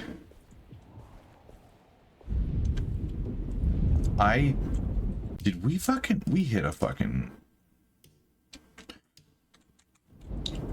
Man. No, I'm not being sarcastic at all. I'm honestly blown away by this whole fucking thing. Hey, Ruth. Glad to see you made it back to Derceto. You too, Detective. Make sure to stay for the festivities. It's no Mardi Gras, but it ain't bad.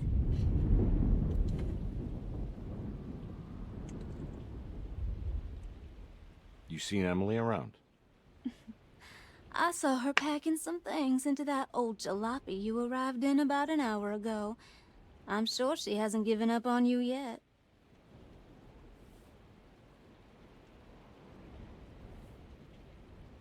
Catch you later.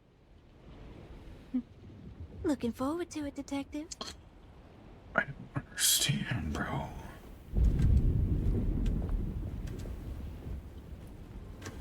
So the Dark Man was the doctor.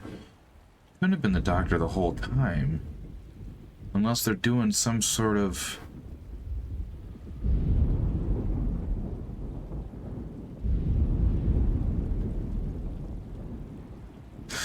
It's very much not a combat game, Mark. It's very much, it is a detective game. Hunt around for stuff. The voice acting's great, music's great, the lore's great. Like, I'm mentally like very unsure. It's a game that's like kind of making you do the whole thing of like not knowing if anything's real or not. Like, I have no idea what's going on. I'm completely stumped. Fuck, dude. The only way I can see is if Jeremy was that strong with the other realms, the Dark Man could have been the Doctor? If that's the angle they're going off here? Which he's giving him as the figure of the Dark Man. If it is Dr. Gray, in his mind, the strength of, like, the stupid strength that the Dark Man has could be the whole thing of realizing that Dr. Gray's a psychiatrist? No, that would be a very meta angle, and I don't think they're gonna go with that, but... What are you looking for? Just keeping an eye out for the storm. Radio says it could be a wild one. You don't know where Emily is, do you? She's packing some of Jeremy's things. Said she wanted to take them away. I'm sure she'll come and get you when she's ready.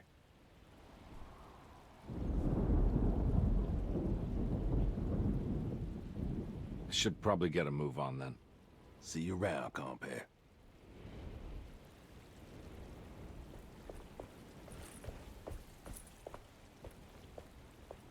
Good to see you back on your feet, Detective. Have some gumbo. Thanks. I'll save it for later. She's so fucking disappointed at that. Like, this motherfucker. Seems like everyone's in a pretty good mood. The Eve of St. John is the most important date of the whole year. Oh, It's the only day no. when the black goat of the woods tends to her young. Oh, no. Oh, no. No, they're not doing the psychiatrist. Don't worry about her. She wouldn't leave without you, would she? Nah. Nah. Absolutely not. Nah. 3. Uh-oh.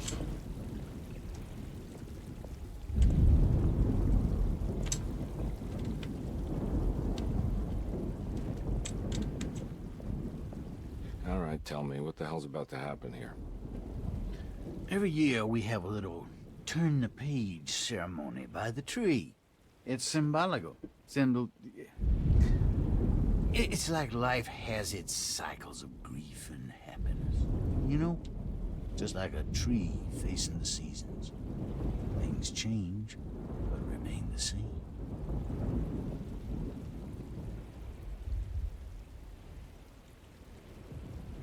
So this is basically New Year's Eve, but with a tree metaphor. Exactly.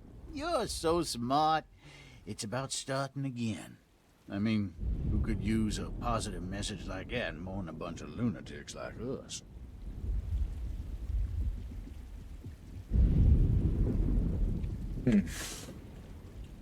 I get the feeling some of you think this year is going to be special. Any idea why? Well, we got some new words, thanks to your buddy Jeremy, and some other changes to the program. Let's just say we're all in this year.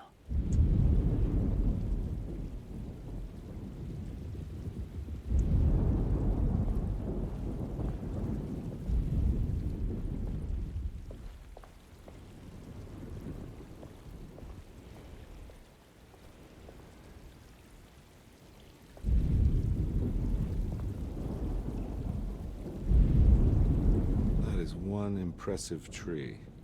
More impressive than you could ever imagine. Oh my god. So how does this all work? You dance around chanting? For the ritual, I mean? Stay and find out, Detective. It might just do you good.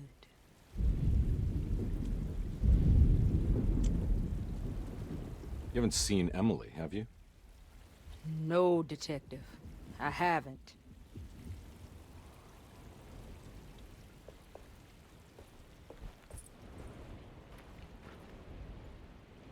Hey, kid. What are you up to? Preparing for the ceremony. I don't want to disappoint Mother. Mother? What? What's your part in this? I'm the Cabernet Corn. It's very important. Only I can settle our debt.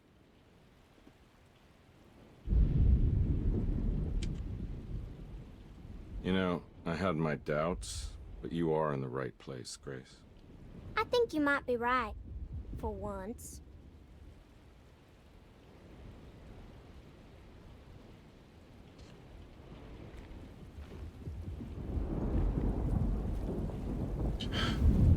This is aggravating.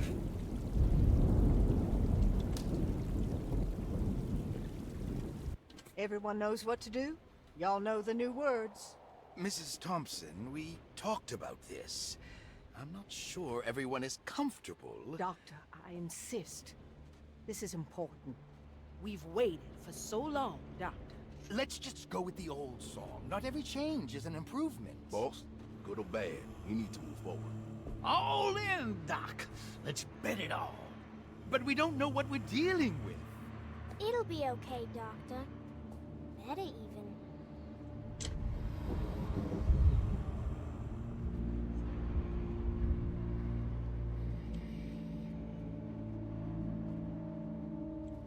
Ever there are praises in abundance to the black goat of the woods. Hear us, mother. Take pity on us. Take pity on us. Ever Hear there us, praises Mother, and praises abundance and to abundance the black goat take of the pity woods. on us. Hear us, Mother, and take pity on us. Take pity on us.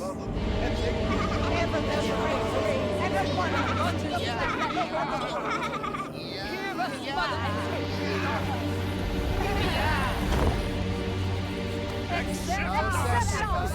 pity on us.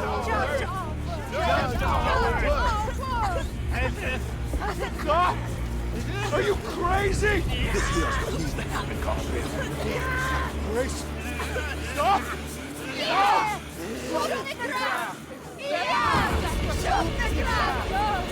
What the fuck?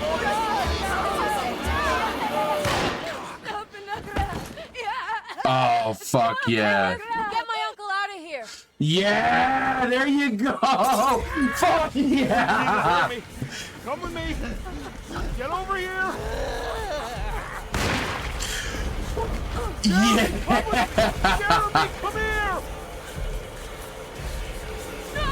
There has to be another blood! Oh!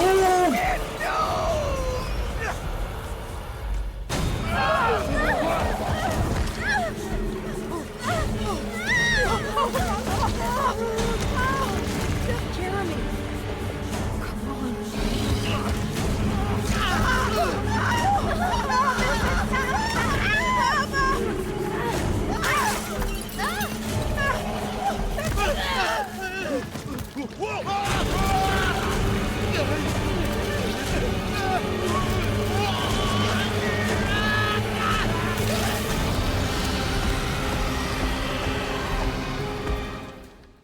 Hello?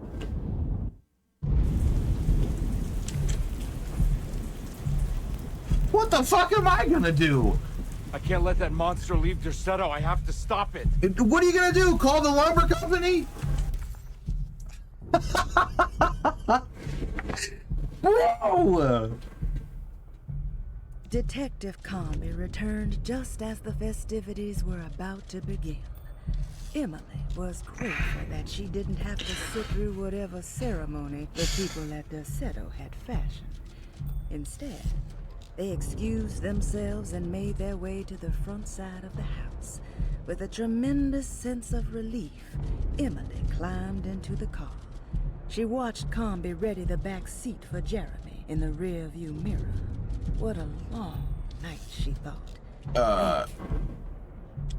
Yeah, I think that's the wrong note. What the fuck?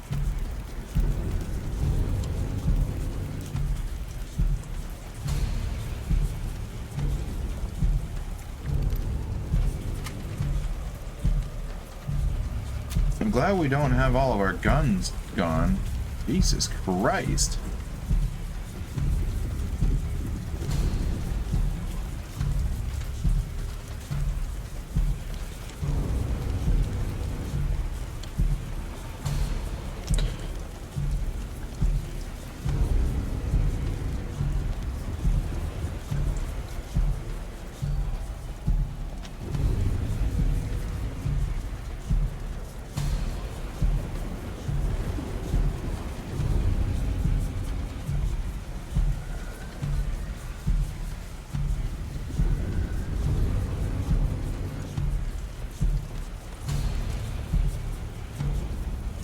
Come on.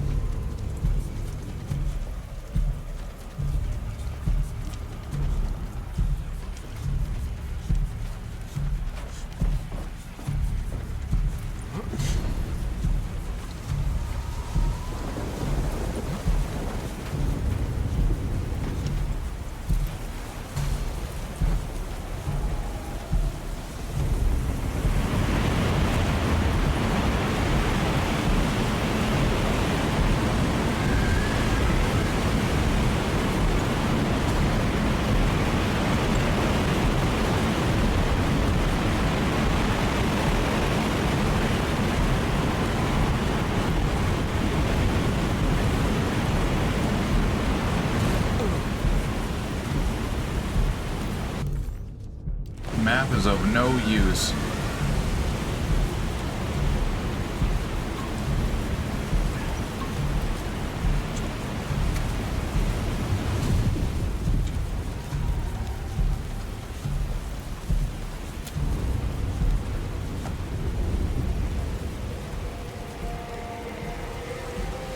We're playing Quake, guys. We're playing Quake.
I'm more worried about that thing than fucking funny quake thing. Okay, that's down. Nope, it's not. Thank you.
Carnby, you are not in a good spot.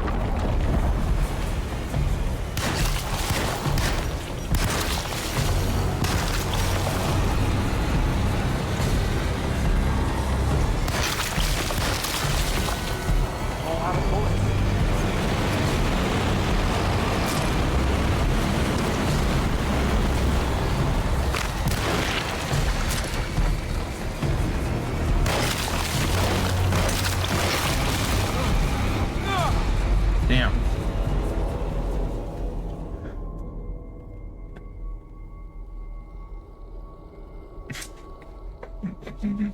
Are you sure this thing's not made out of...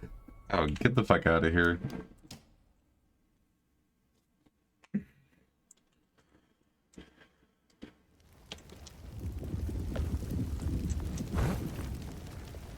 Alright.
Carnby, get out from there.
God damn it.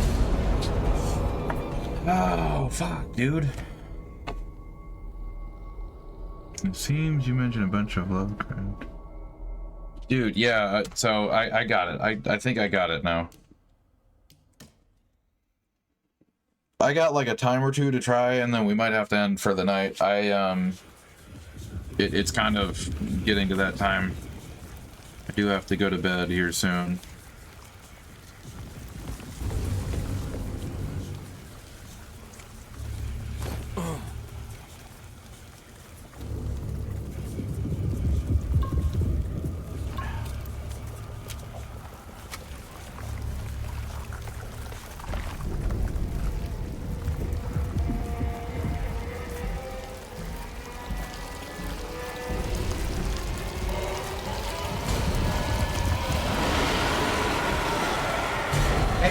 Real quick, Kat, before you go, since you are literally, you're new here, so give me 1 second. I am going to give you a thing real quick. So I have a YouTube channel, and I want to, I'll put a link right here. So, if you want to catch any of this playthrough, go right there. I am uploading these stuff as we go. So that being said, let's kill a fucking tree.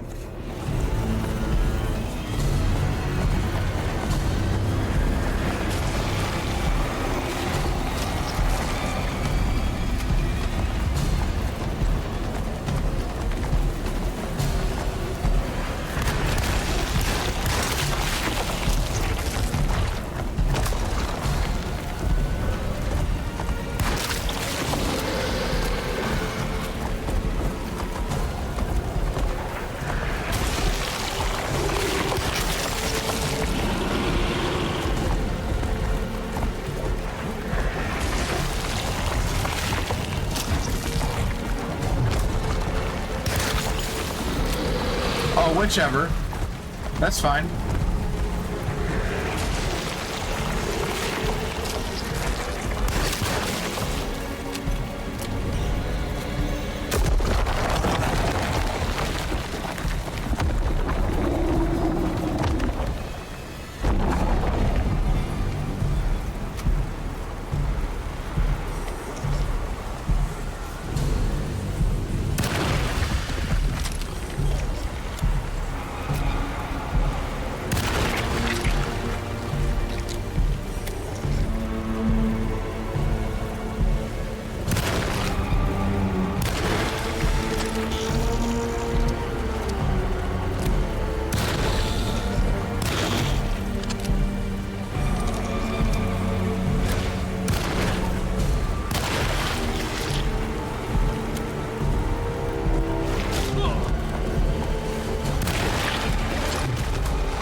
damn it, Carnby.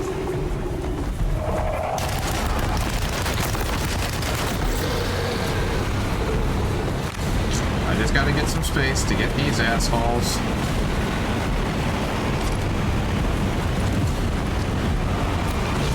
God damn it, Carnby.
Is that it?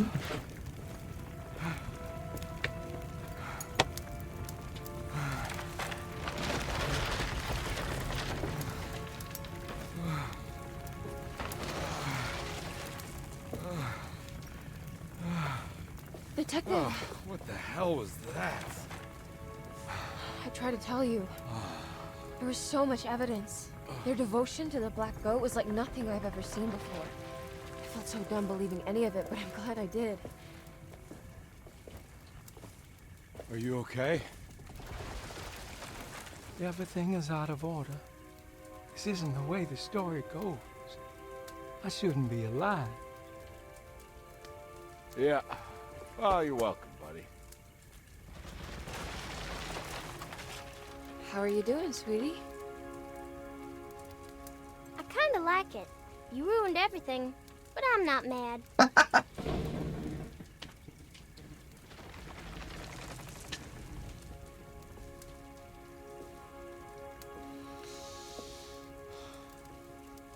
All right, you ready to head back to New Orleans? Come on, Jeremy. We're leaving. Can I come? I thought you said you didn't need saving. Don't leave her. She's important. Of course we're taking her with us.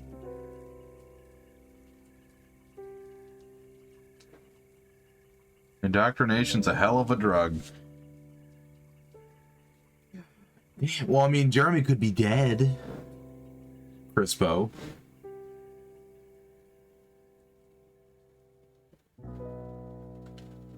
Man.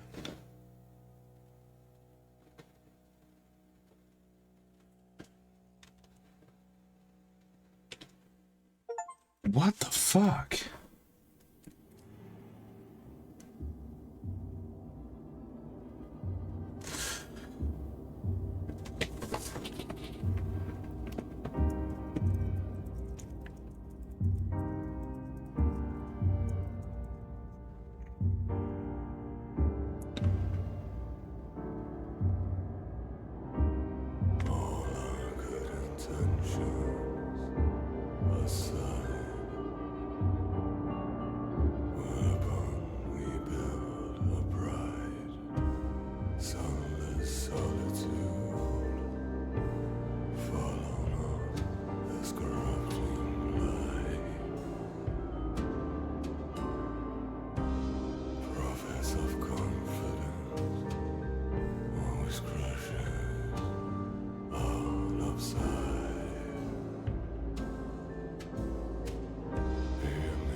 No, they didn't say anything about him being a World War I vet. Man. But apparently there's multiple endings. So, well, fuck, dude.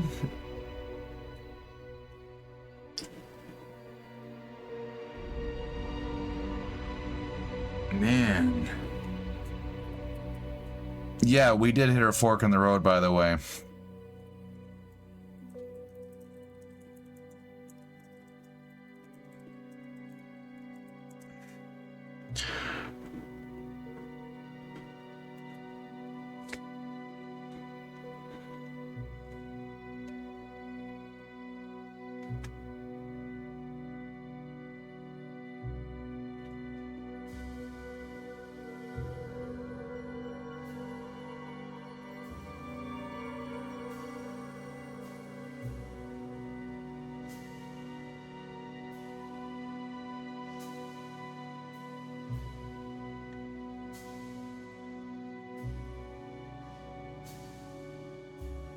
God damn.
By the way, this is that was a fantastic rendition of Shub-Nigrath.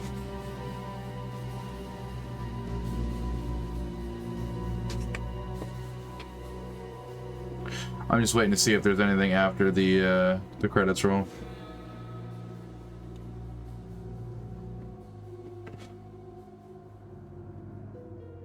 Yeah, this game was goddamn gorgeous. I had a lot of fun. Great game, 10 out of 10.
Well, looks like that's it.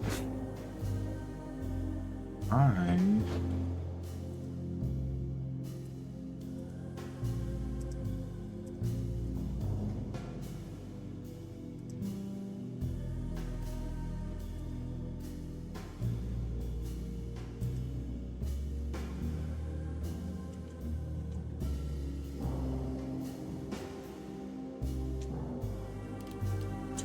Yeah, I suppose so. Man. Oh. That's fun. Thank you very much for the stream. Yeah, and we will definitely be going through this game a few more times, it feels like. I'm probably going to go through Emily's next. And then, I think after that, we will just, at some point, casually go through, like, I like to do hardcore playthroughs of, games that I enjoy, which means just the hardest difficulty possible because I hate myself. And then, you know, we got plenty of this stuff left to go, so. But yeah, there's like I think this review was saying like there's 5 or potentially 6 different endings. I don't know. It seems like they have a whole different plot point for it.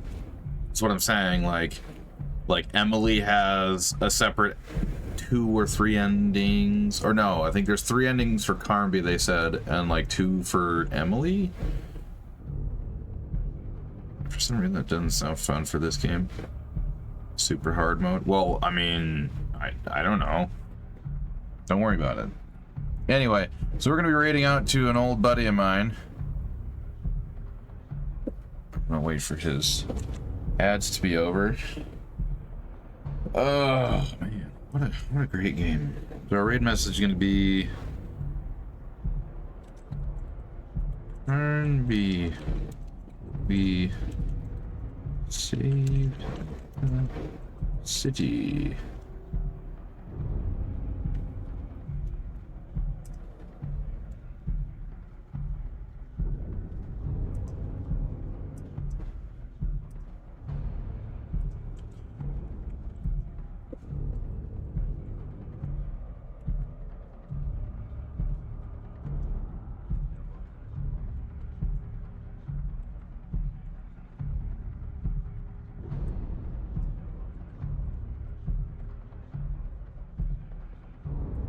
That's gonna be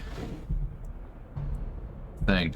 Also, I don't think it's that big of a deal. I think the U.S. Army in the 1930s could definitely have taken. They definitely could have taken that guy. We had developed the B-17 bomber by this point, I think. Be like, oh, that's a living tree. Just drop a few bombs on top of it, you know.